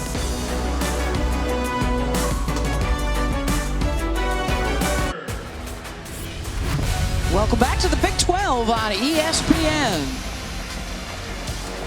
Big first half for Texas Tech. They jump out to the big lead, and now Iowa State trying to chip away. They get within 10, 3:03 to go here in the third. And to Kevin Connors with a studio update.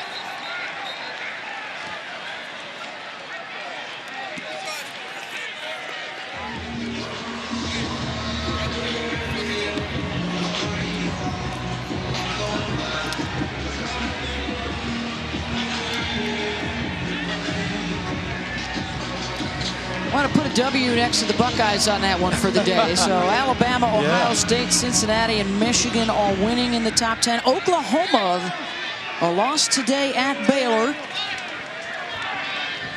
And so just the 3 unbeatens remaining. Cincinnati already a win in hand as they had an impressive victory. Desmond Ridder, the all-time career touchdown passing leader, beating USF last night. This Big 12 race is going to be real fun over the course of the last couple of weeks. Oklahoma, after the loss, they will host this Iowa State team next week and then finish Bedlam in Stillwater. They win out, they're in the championship game. Oklahoma State wins out, they are in the Big 12 championship game. Baylor and Iowa State still very much alive. Of course, Iowa State needs to rally today and then try and hand the Sooners back-to-back losses. Their defense has picked things up certainly here in the third. Greg Eisworth with the hit on Taj Brooks. Don't forget, we've got plenty more to come, including that head-to-head ranked matchup from the Grove. Ole Miss hosting Texas A&M. Notre Dame in action on ABC tonight. Pac-12 After Dark will feature the Oregon Ducks. Another one of those one-loss teams whose resumes looking better and better as Ohio State continues to crush opponents. And of course, the Ducks have a win on the resume in the shoe. Yeah, the Ducks got to continue to win, and they got to continue to keep their foot on the gas. That's the same thing here for Texas Tech. I mean, it seems that obviously the momentum has now shifted. Iowa State now has picked it up defensively. You mentioned it. Offensively, they're coming off of a touchdown drive. And it seems that now the Texas Tech offense may have stalled after a couple missed opportunities on points. Here's their first punt of the day.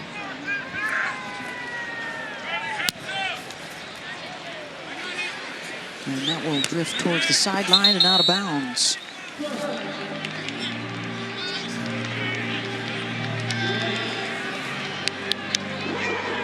.42 yards on that kick.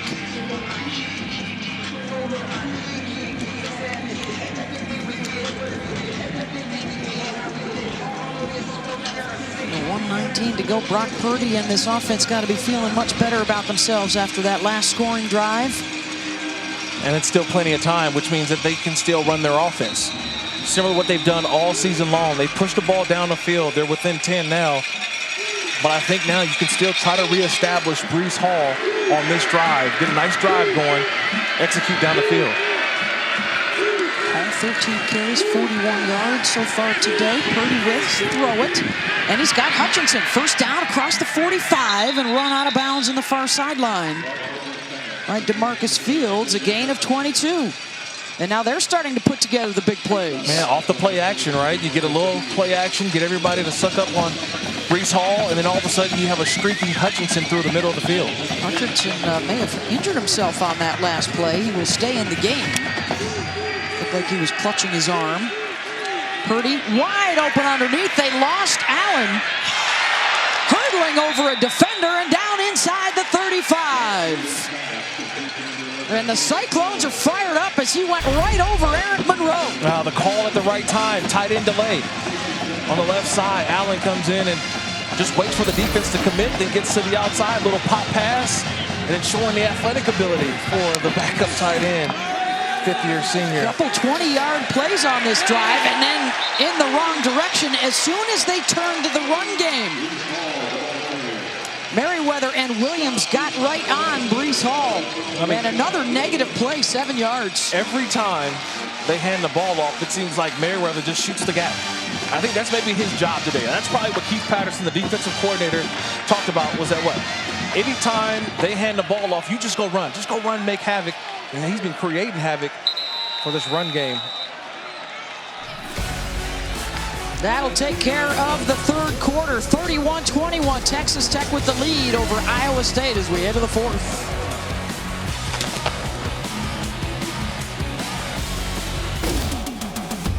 How about a look at this week's college football playoff rankings brought to you by Goodyear. There's your top 10. The lone loser thus far, Baylor, an upset of Oklahoma.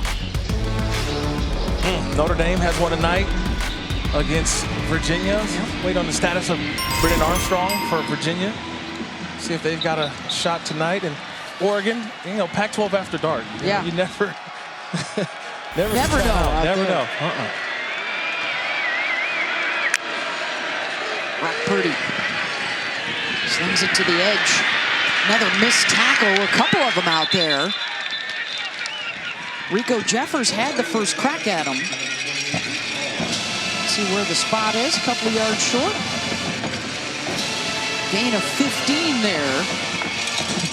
Remember, I had a offensive coach tell me what's the difference between a 15-yard run and a 15-yard reception. Is that they're both 15 yards. On that last one, that's how you get Breece Hall involved. If you can't get it in the backfield, line them up outside. Get a positive gain now, 3rd and short. Brock Purdy on the rollout. Looking for Cole Larn. He's got him. Caught at the 15-yard line. First down, Iowa State at a gain of 9. 3rd down's the money down, and I'm going to the money player, right? You go to the money player and Charlie Kohler. If he's available, you find to just put it on him. That time, the 6'6" tight end makes it happen. Hall cut down around the 12. Philip Bleedy got there. We were watching that Baylor-Oklahoma game. By the way, Dave Aranda explained after the game why they kicked the field goal late. It's because point differential, the top of the Big 12 is so tight right now. Point differential could come into play as a tiebreaker.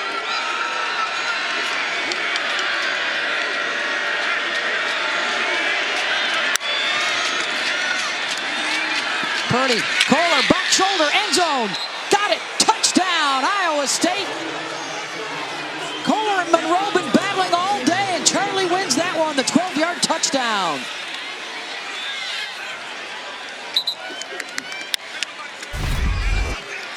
Kohler's won the last couple of opportunities when the football's thrown his way. This one is just chemistry between quarterback, tight end. That's back shoulder. And Eric Monroe just doesn't have a chance. I get it. He's standing there saying, what more can I do? I mean, what more can I do? I'm sticking to this guy like glue, and yet a tight window. Purdy gets it in. Yeah, excited Kohler on the sideline. Extra point is good, and Iowa State 14-0 in the second half over Tech to get back in it. It's just about finding the time, Make the opportunities count. Brock Purdy fired up.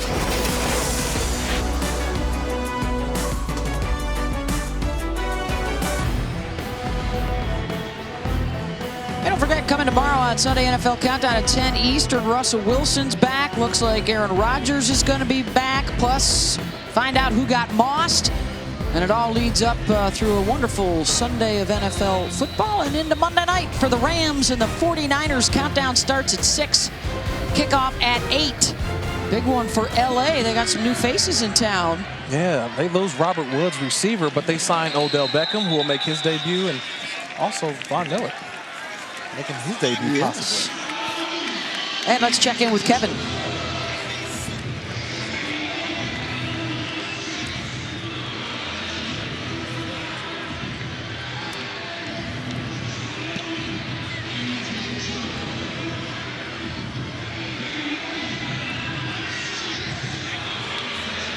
Oh, they're making bacon. They want to keep the pig, Kirk.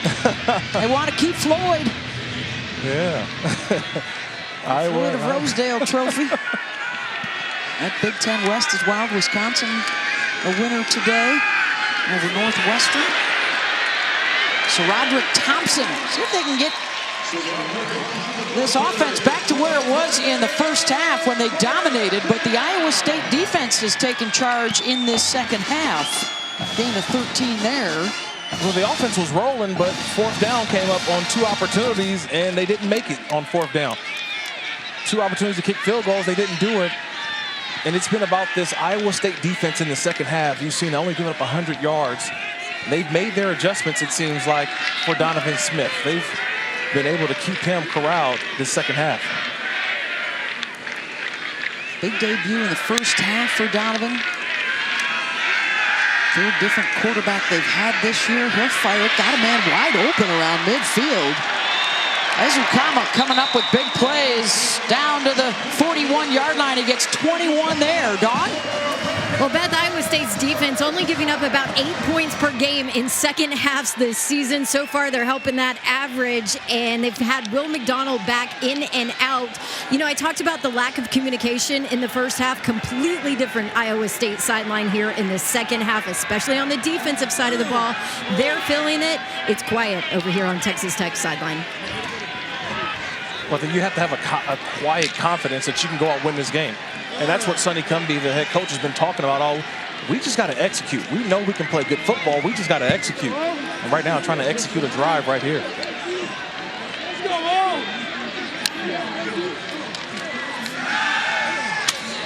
Receiver screen, and there's the ISU defense again, sniffing it out. Kimani King was all over Price. Just read and react. That ball's thrown. You just got to go fight through. Kimani King, nice head across, makes the tackle in the open field. Outstanding job there, Kimani King. Price has hurt them tonight. 6 catches, 130 yards, and a touchdown.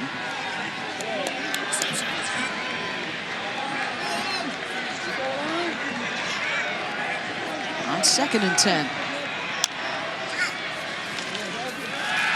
Play action, blitz coming. Smith on the run, and the pass will come up short, and it's 3rd down. Mike Rose making things tough on the young quarterback. That's sort of been the answer Iowa State has done in the second half. They've sent pressure. They're forcing Donovan Smith to have to get rid of the football quicker, not allow him to sit back in the pocket, make a decision. Now they're saying, we're going to speed up that process, speed up your progressions. That time forced an errant throw. See if they bring pressure again here on 3rd down. 7 for 12 today. Pressure coming right in his face. He'll loft it deep downfield. And the catch is made at the 13-yard line. Price were in a big collision with Young on the sideline. You said it, Beth. They brought pressure right in the face of Donovan Smith. But watch the redshirt freshman. Hangs in there, delivers the ball right where it needs to be. And Miles Price, to be able to hold on to that football, he took a shot at the end of that play by Isham Young, and he holds on to the football. Blasted the mouth guard right out of his mouth, but it did appear that he got a foot down to make a 28-yard catch. And we'll be back in a moment.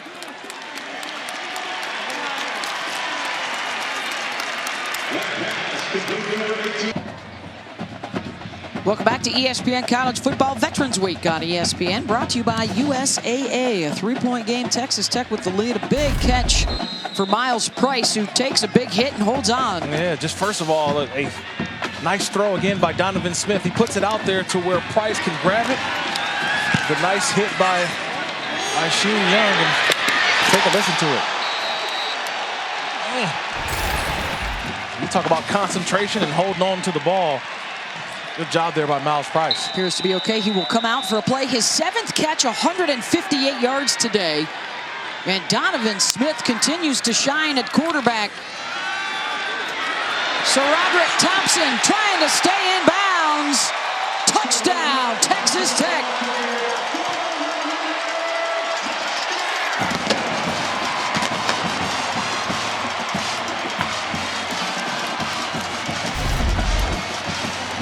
Nice play design.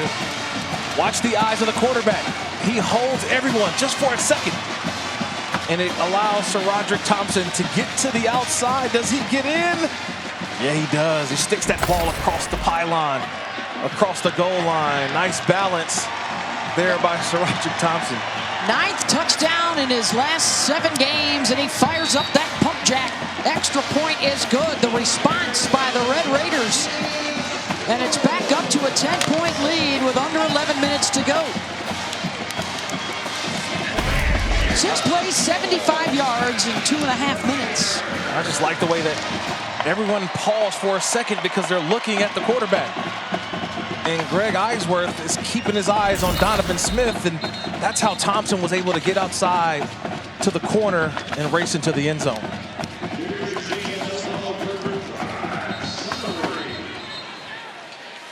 calm and confident.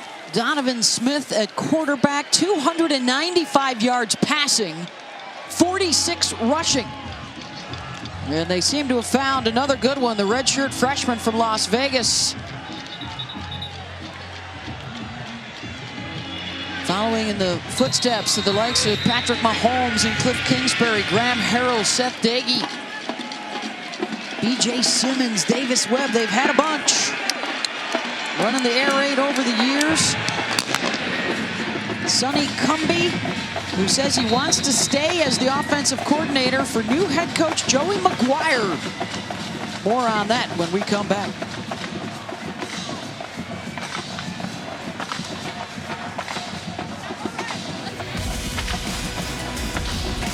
Hey, we're going to stick around and tell you about Big 12 Now on ESPN Plus, which is a must-have for Big 12 fans. Next Saturday, Kansas is in Fort Worth, where they take on TCU.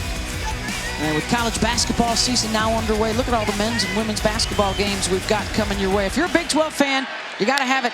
Sign up today at ESPNplus.com/Big12Now. Brock Purdy hauled down by Tyree Wilson. You want to see an effort play. Tyree Wilson, I mean, he comes all the way from the backside. I'm talking about just hunting his prey. Outstanding job there, tracking Purdy down. Pressure coming up the middle. He has to move to his right, and the throw for a first down to Chase Allen. The one-handed grab there by Allen, and now it's Purdy and this Iowa State offense having to go quick. They're going to have to push the ball now, being down 10. Got 6 there, first down.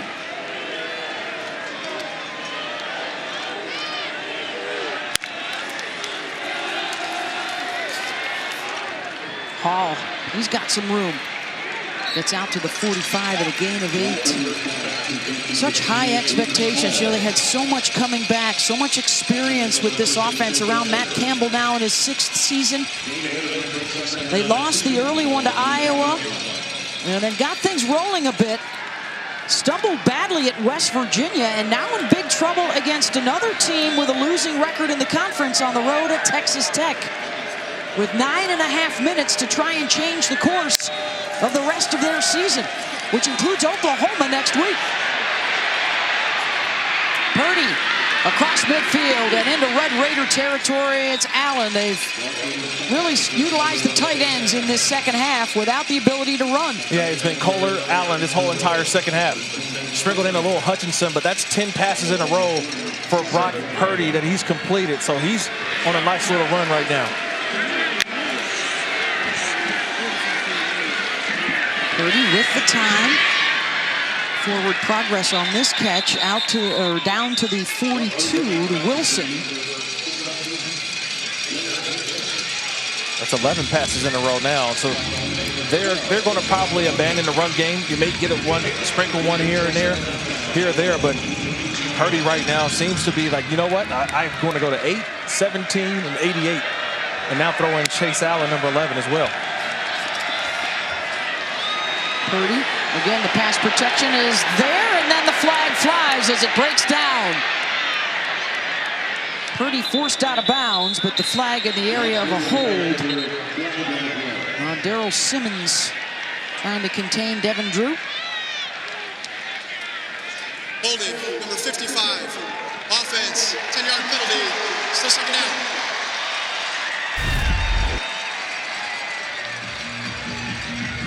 Right there on the right side of the screen, 55. He's staying in there, but just that little hook. And then the bring down, the grab down. So the hook arm on the outside. I've always said it's hard to kind of disguise that when you got white gloves on and a red jersey on the opposite side. Officials see that grab and that pull down. You want your gloves to match the other team's jersey, right? I'm just saying I would have worn red gloves today, man. Crafty defensive guys. Wide open. Purdy hooks up with Knoll. Inside the 10-yard line. And first and goal for the Cyclones. these over-drag routes have been available. It's just that Purdy hasn't had the time to see them. He's been having to throw the ball a little early, whether it's to Hall, whether it's to the tight ends. But these over-drag routes have been there, and that time the connection with Noel, I think it's been one of those that they got to continue to find those types of plays. 43 yards. That puts Purdy over 300 yards passing. He's hit 12 in a row.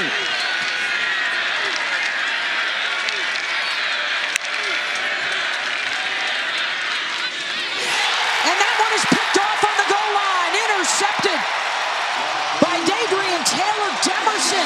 And a miscommunication with his receiver. Purdy claiming there was a hole defensively, but that is the third interception for the Red Raiders.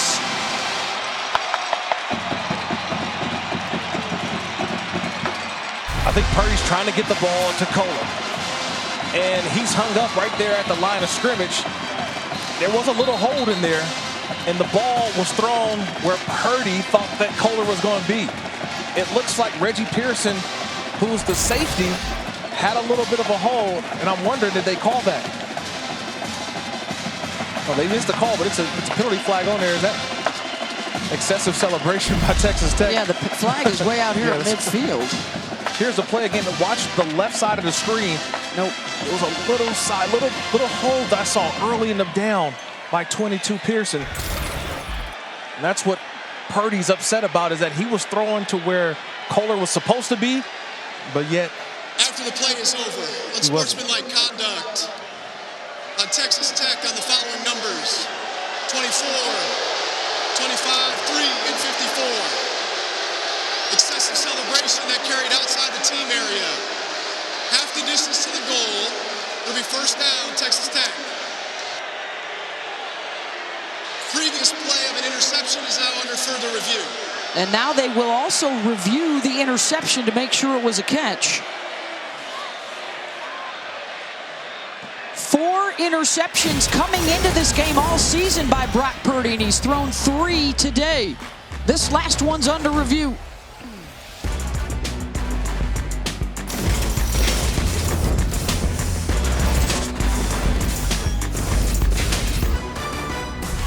ESPN College Football is brought to you by Pizza Hut. Order today at pizzahut.com.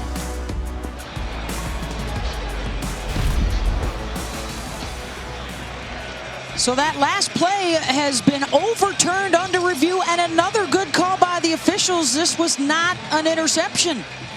yeah, you can see the ball touches the ground, never fully under control. You see both hands, but that ball touches in between. They overruled the call on the field.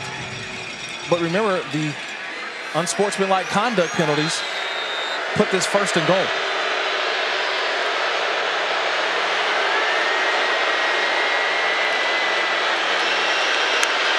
From the 4.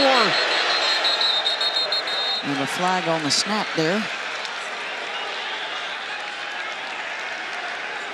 Prior to the snap, false start, number 57. Offense, 5-yard penalty. Still first down. That's the center, Colin Newell.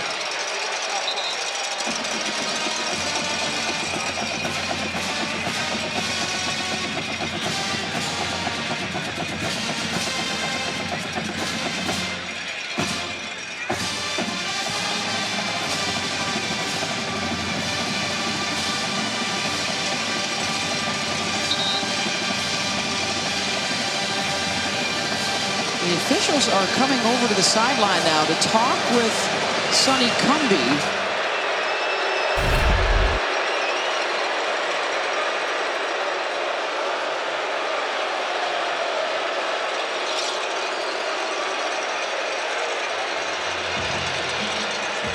And you see at the top of the screen, there's a water bottle that lands on the field of play.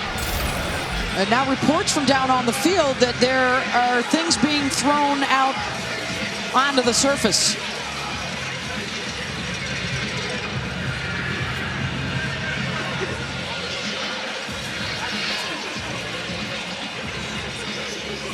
I think the officials are just trying to figure out, hey, how do we handle this? What's going on here?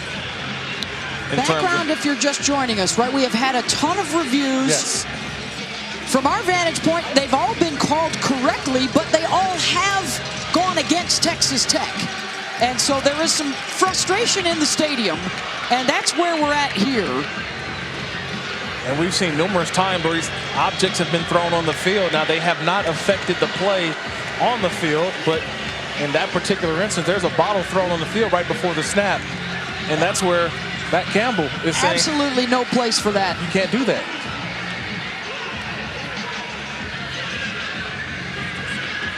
And we think that's what the officials have done with both teams here, getting everybody together.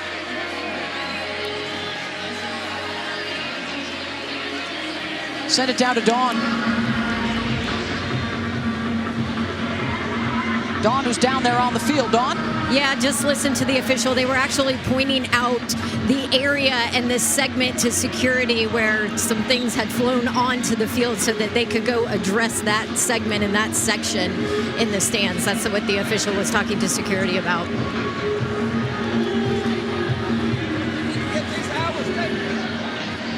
And security has moved significantly down in front of the stands over there in that corner of the end zone and have made their way up into the stands. 7:25 to go. We've got a stoppage in play. Back in a moment.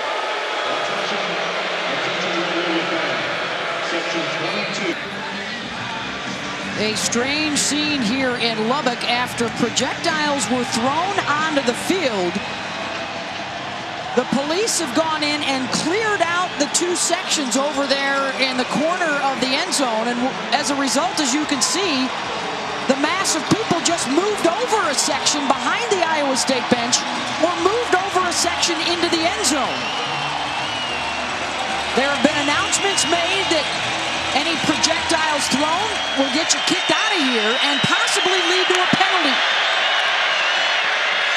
It's a direct snap to Breece Hall, and he's chopped down around the 9-yard line on 1st and goal for Iowa State. They're down 10 with 7:18 to play. Wow, that's a lot to unpack there. And you think about the call that was overturned, what could have been an interception for Texas Tech. That call was overturned. And now you got to play defense. You got to go out. This crowd is down into it. And again, Brock Purdy. Flag on the snap. False start. Prior to the snap, false start, number 8. Offense, 5-yard penalty. Still second down. I mean, this crowd has really gotten into it. They've moved sections, but yet you see the sideline for Texas Tech kind of edging the crowd to get louder. You would think that the Cyclones would be well prepared for this with Brock Purdy making his 44th start. And 4 of the 5 guys along that front line have over 20 starts themselves. And again, this is where your big-time players step up. Hutchinson, Kohler down here in the red zone.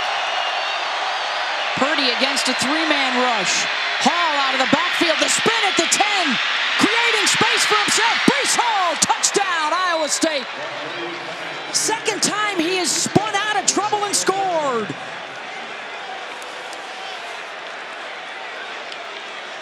This is where your superstars step up. We mentioned Hutchinson, Kohler, but when it comes to Breece Hall, enough said. We know what he can do rushing the football, but this is out of the backfield. This is what he's able to do when the ball's in his hands. His 3rd touchdown of the day is a reception of him just making an unbelievable play, turned an unbelievable play into another touchdown. Special. Special guys make special plays. Forget the total yards today for Breece. It's the red zone touches and the 3 touchdowns for Breece. This is just a check down. He just runs to the outside. No one's there. They just check it down. But he turns a 5-yard play into a touchdown. I mean, all the hype all season long, and he's showing you why he's on the top of Mel Kiper's big board at that running back position. It's those plays, it's those moments. And we'll probably see that on his draft highlight come next year. Back to a 3-point game with 6:20 to go. And we revisit once again the 2 fourth-down stops by the Iowa State defense when Texas Tech was in field goal range. Kirk at the time went with a team that's trying to win one for their new coach, trying to win one to get bowl eligible. You didn't mind the fourth down decisions, but the play call may be better on one than the other. Well, let's be honest. The Texas Tech defense has played well throughout the game. Now, you think about going for it, you say, hey, my defense is playing well. Let's continue to do it. But the missed opportunity on 6 points, it could have been there. And now you're asking, in his first start, Donovan Smith to maintain a 3-point lead. There's a lot going into this drive right here. Can Texas Tech answer the score of Iowa State? Those field goals may be moot if they can work some clock and score here. And they will be 75 yards away. Brock Purdy with 3 touchdown passes in this second half to tighten it up. Let's take a closer look at the offensive line with pocket protection, brought to you by Nationwide, and it's the O-line of Iowa State. Yeah, and this is really the second half. This offensive line, I don't know what was said at halftime, but I can tell you the adjustments were there. And they've allowed Purdy, given him the time to scan the field. He's found Hutchinson, he's found Kohler multiple times, and then at the end, just a little check down as well that we saw Breece Hall score a touchdown.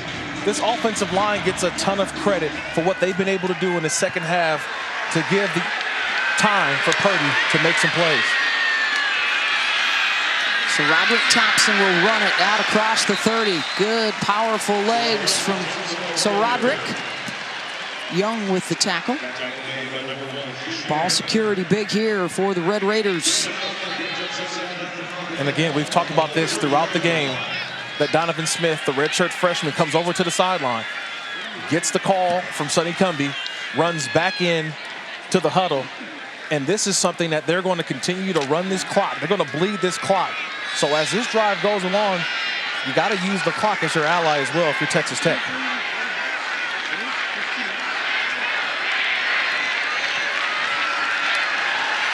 Have not beaten Iowa State since Patrick Mahomes was here at quarterback for their interim head coach, Sonny Cumbie.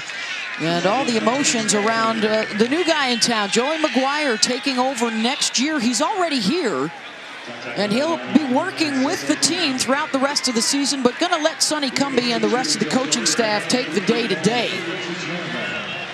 But he was hired on Monday after 22 years as a high school football coach in Texas, and then the last 5 as an assistant to Dave Aranda and Matt Rule at Baylor.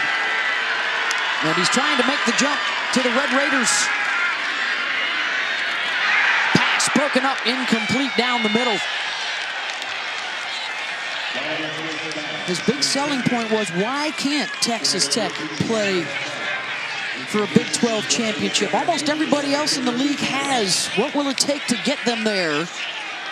And they cannot get the conversion and will give the ball back with under 5 minutes to go. Yeah. And their first 3 and out. Greg Eisworth just comes in and makes a great play there. But again, Donovan Smith trying to make a play there, get the ball over the top of the linebackers. But a great play by Eisworth.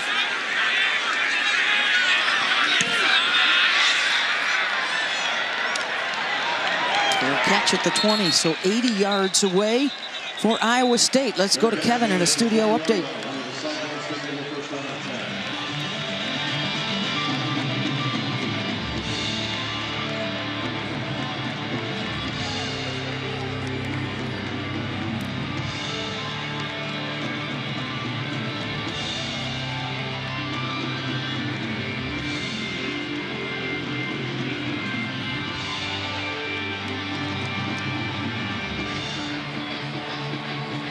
Thanks, guys.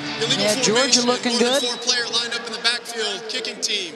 That penalty will be enforced at the previous spot, 5 yards. Replay, 4th down. They'll have to re-kick it. I was going to say, Georgia looking good. Ohio State, a strong performance still to come tonight. Oregon, Pac-12 after dark for you.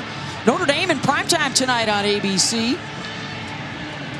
And Oklahoma State certainly excited about the opportunity with Baylor upsetting Oklahoma today. Of course, for the Pokes, win out, and they are in not only the Big 12 championship game, but perhaps back into the playoff picture.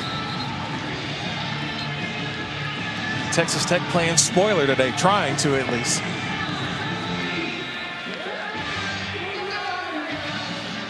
So McNamara will go back out there to punt it to Jalen Knoll. And then they'll look to hand it over to Brock Purdy, who's had a 3-touchdown performance here in the second half. Big, high, booming kick.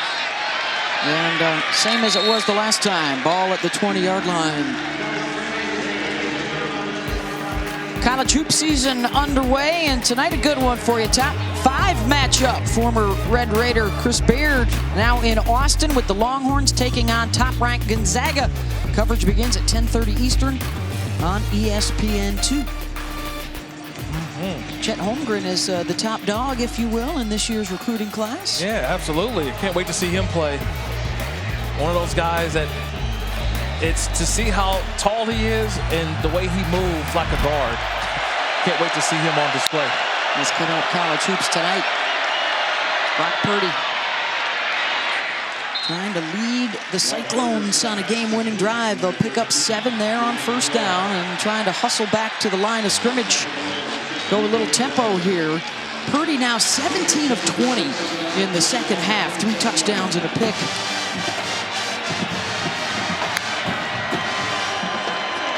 Four-man pressure.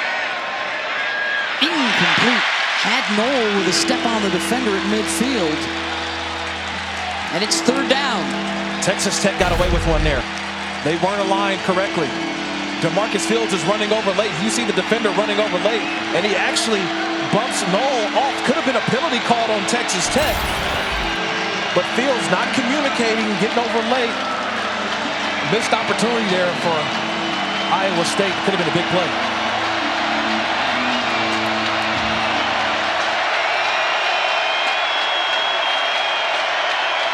Texas Tech bringing pressure. Purdy looking for his tight end, Kohler, and he's got him. First down, Cyclones. You can see the attention that Texas Tech realized with Kohler on the outside. They brought in the corner, number 8, Malik Dunlap. They put him on Charlie Kohler. Still a completion. 7 catches, 71 yards for Charlie. And a 9-yard gain there to Wilson. Schooler prevented the first down. But there's some green grass now for the Iowa State receivers. The green turf.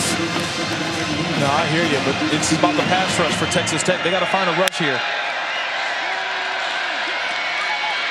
Purdy stepping up, reading the defense. Big hole for Brock Purdy in the slide down inside the 40.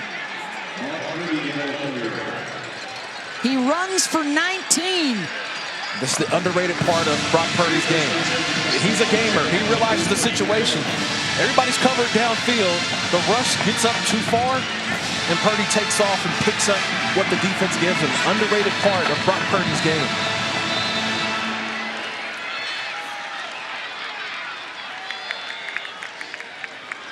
Looks like we got a timeout called.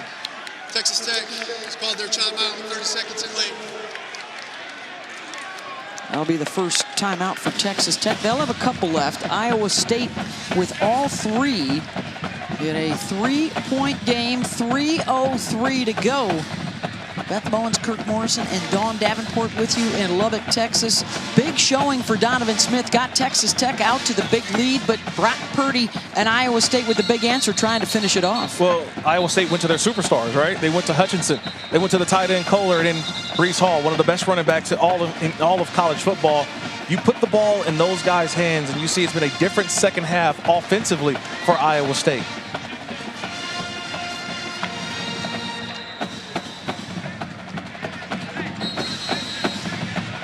A look at Brock Purdy. Started out cool with a couple of picks and hot since. Down by as many as 17 at the half. I think it's been his experience, too, in these situations. We have not seen panic on the face of Brock Purdy. Purdy Lets it go and incomplete. Actually, good defensive play by the receiver Hutchinson, as DeMarcus Fields was the better receiver in that. That was really about the rush, I think, from Texas Tech. Watch as I believe it was Merriweather late. He comes in, he rushes that throw from Purdy. So Purdy wanted to hold in there just a little bit longer, but Merriweather with the rush, he had to get rid of it a lot sooner. And you mentioned it, the nice little play at the end by Fields. 2nd and 10, under 3 to go.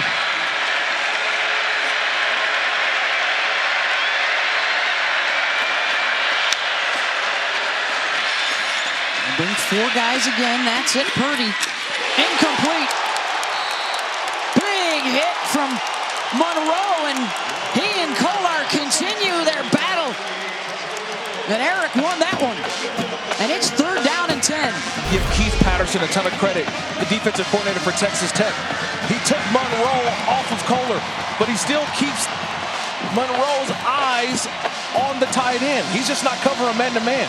So it's kind of like a spy coverage where he's spying from up top, have someone underneath, and let him converge on the football like he did on that last one.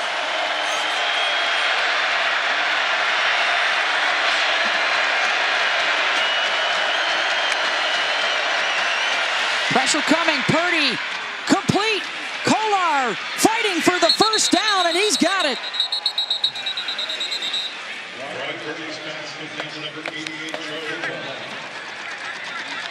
Going right back to his tight end for a gain of 11. Oh man, that's at the big time, the stars. The stars shine when you need it most. And I gotta have it play. Number 88's been the guy, especially in this second half. 2 touchdowns in the second half alone. A big game for Charlie Kolar. Breece Hall will run with it. Taken down around the 26-yard line. Rico Jeffers was there.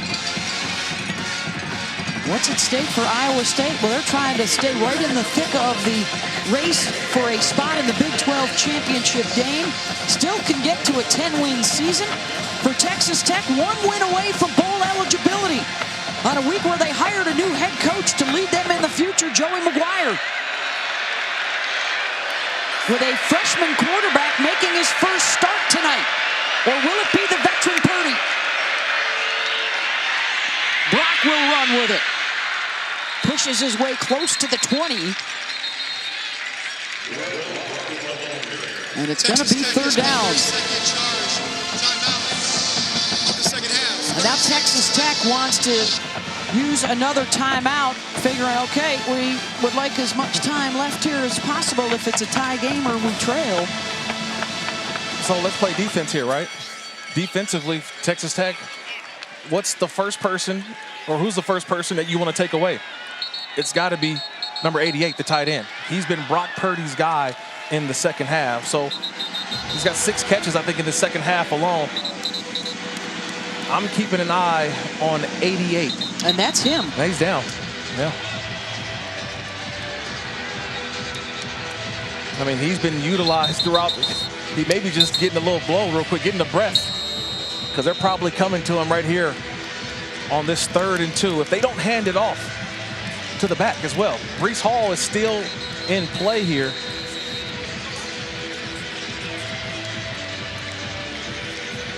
Now, we think Charlie just sat down on the field during the timeout. That was not an injury issue that he would have to leave the game. He can stay. Yeah, he's just trying to get a little oxygen, get a little air. And in this 4th quarter, they're 3 for 3 on 3rd down. 3rd down and 2. They are within Andrew Nevis's range right now. And now Iowa State will call a timeout. Second half, 30 seconds of length. They will have a couple remaining. That will be a 1-minute timeout. 1 minute. Got a lot of football still to come today. Kevin, what's ahead?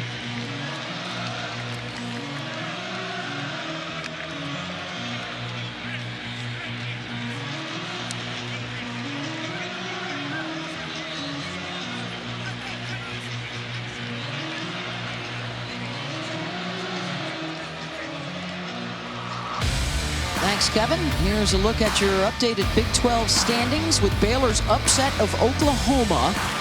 Still, the Sooners and Pokes can win out and get into the Big 12 championship game. And hope for Baylor, Iowa State. Of course, Oklahoma State has a tiebreak with Baylor. Baylor has a tiebreak with Iowa State. And Iowa State has a tiebreak with Oklahoma State. So that's why point differentials and head-to-heads could become huge here in the last 2 weeks. Well, it's about scoring points now, right? It's as funny as it sounds. As many as you can score, especially down the stretch. So it's kind of funny for Iowa State here. 3rd and 2. Your gotta-have-it player has been number 88, Charlie Kohler. Defensively, if you're Texas Tech, that's where my eyeballs go first. Fine 88. He's lined up at the bottom of the screen right now, off the ball.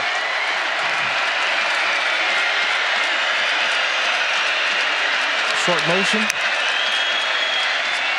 Purdy looking that way and lunging for it is Kohler with Pearson on him defensively, and it's a first down. Unstoppable this second half. I mean, 88 has been the guy. Yeah, that's why you sit down on the grass or on the turf during the timeout. Get as much water, oxygen as you need, because he's been on fire in the second half, Charlie Kohler. Catches for 85 yards. They'll try and run it with Breece Hall. He's stuffed at the line. Tyree Wilson and Merriweather were there. Texas Tech has called their 3rd and final charge timeout of the second half. 30 seconds and late. Last time out for Texas Tech.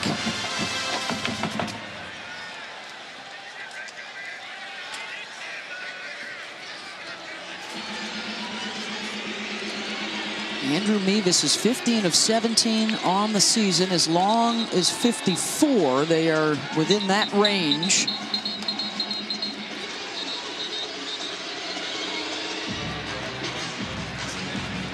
The 2-point loss to Baylor, the 3-point win over Oklahoma State. They've had a couple of nail-biters.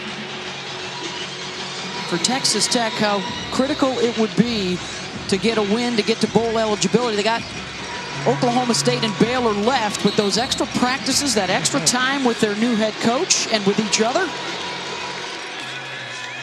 He's so critical to their development.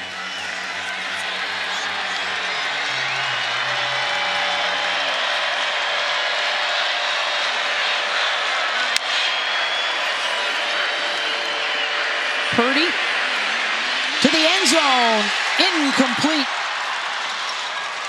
Overthrew Jared Russ, tried to lunge for it. And now it's 3rd down. He had Russ too. He did. I think he just had to lob that one. He tried to put it on Russ instead of just lobbing it and allowing Russ to run underneath it. Maybe perfect on 3rd down here in the 4th quarter. And here it is again. 3rd and 7. We mentioned it's been Kohler time, but I think they may go away from Kohler here to find Xavier Hutchinson if they get the one-on-one. 14th play of the drive. Purdy with pressure coming. Flushes him. Brock will run for it. Knocked out of bounds inside the 15.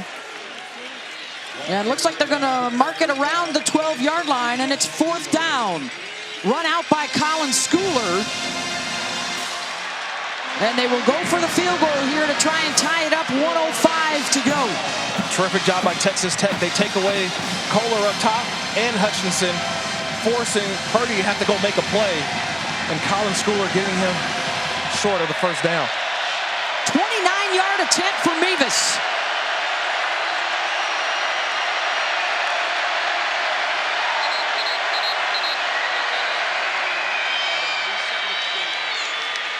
And they had to reset the clock.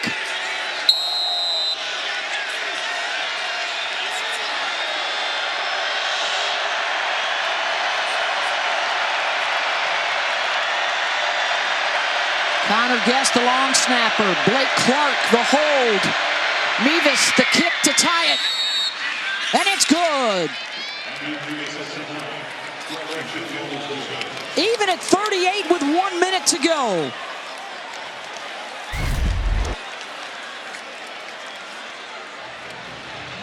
Get the snap, hold, kicks through. And now you have 1 minute on the clock. Let's go back to the end of the second quarter. Yeah. When in just over a minute to go in the half, Donovan Smith was able to lead them downfield on a scoring drive. The one thing in that drive, he had a timeout in his back pocket. He's got 0 timeouts for this opportunity. We'll see what happens here on the kickoff and see what he has to work with. But remember, no timeouts left for Texas Tech.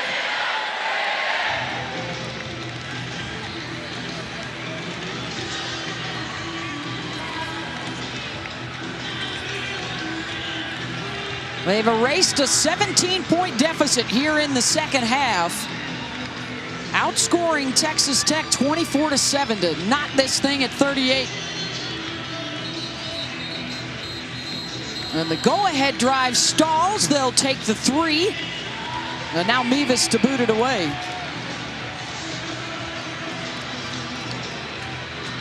Look at that picture right there. Taj Brooks and Kalen Geiger are back deep. Kohler is, see him sitting on the sideline. He's been working today, and now Donovan Smith getting his opportunity, the redshirt freshman. And it will be from the 25-yard line.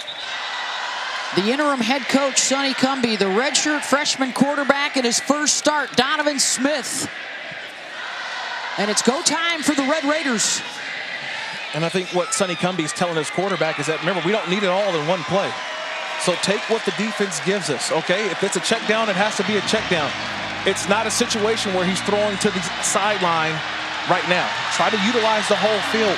1 minute left, 0 timeouts. You still have the whole field in front of you to complete a pass to anyone. They'll go empty. Iowa State showing a 3-man pressure. Dropping it off underneath. And out to the 34-yard line. Price for 9. Yeah, drive starter. Get the drive going. Get everybody lined back up. And if you get the first down on the next one, the clock stops. Smith. Got to be mindful of that sideline as well. They don't go for it. And now finally the second effort to lunge out of bounds to stop the clock and move the chains for the first down as well. Xavier White. Yeah, you mentioned it, Beth, right there. If White stays in bounds, that clock would have kept going. He fights his way, gets out of bounds, and stops the clock. Again, still plenty of time left, 32 seconds left. I think they need about another, 20 yards for a comfortable field goal opportunity. Garabay's long this year is 48. Smith. He'll run out across the 45. Try and get the ball back to the hash mark as quick as they can. A gain of 9 there. Smith stepping up the release, caught into Iowa State territory at the 45. It's Miles Price again. Clock it here. I think that was the first time all game he went under center, and he clocks it with 8 seconds to go. And they've got one more play, and that's to the outside. So defensively, you already know they need to get out of bounds. So the routes that Texas Tech are going to run are going to be to the outside. Out routes, quick out routes too. 5 to 7 yards. That's all you have with 8 seconds left. You need to preserve at least 1 second left on that clock to give you an opportunity to try a field goal.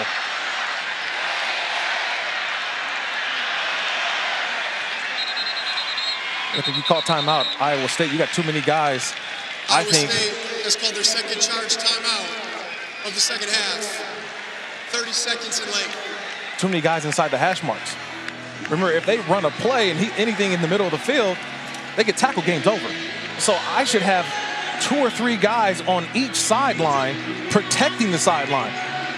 Yeah. It's not going to do me any good having a couple of defenders in the middle of the field. The 30-yard line is a place where Garibay has made a field goal from. If they can get the ball to the 30, he's hit from 48. But any play in between the numbers, you get tackled, the game's over. So I'm guarding the sidelines.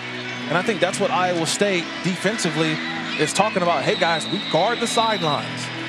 And now you take away a couple of defenders from the middle of the field. He has hit from 45 today. And the wind earlier has all but dissipated. Smith dumps it off underneath.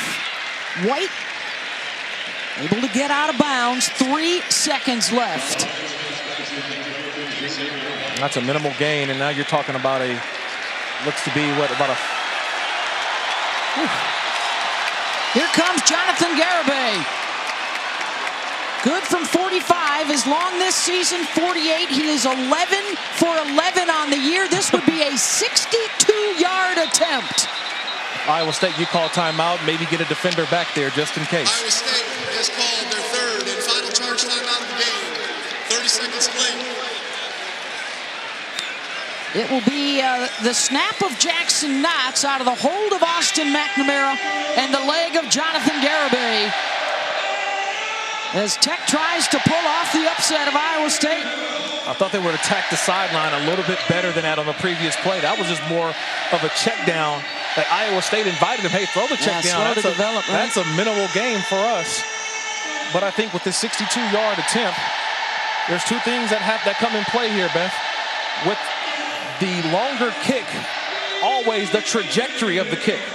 Kickers are used to getting the ball up higher because they're a little bit closer in. Now 62 yards, you have to always worry about the trajectory of a kicker kicking it low.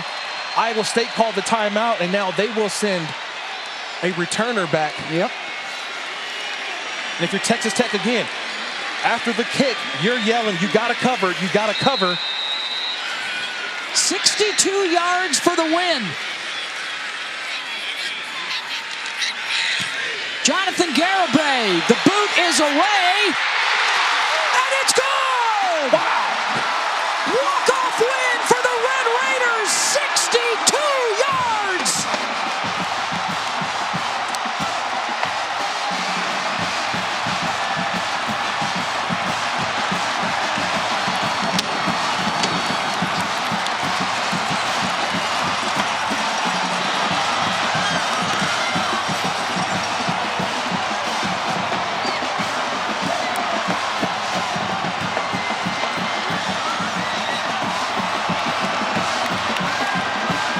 Welcome to Lubbock, Coach Joey McGuire.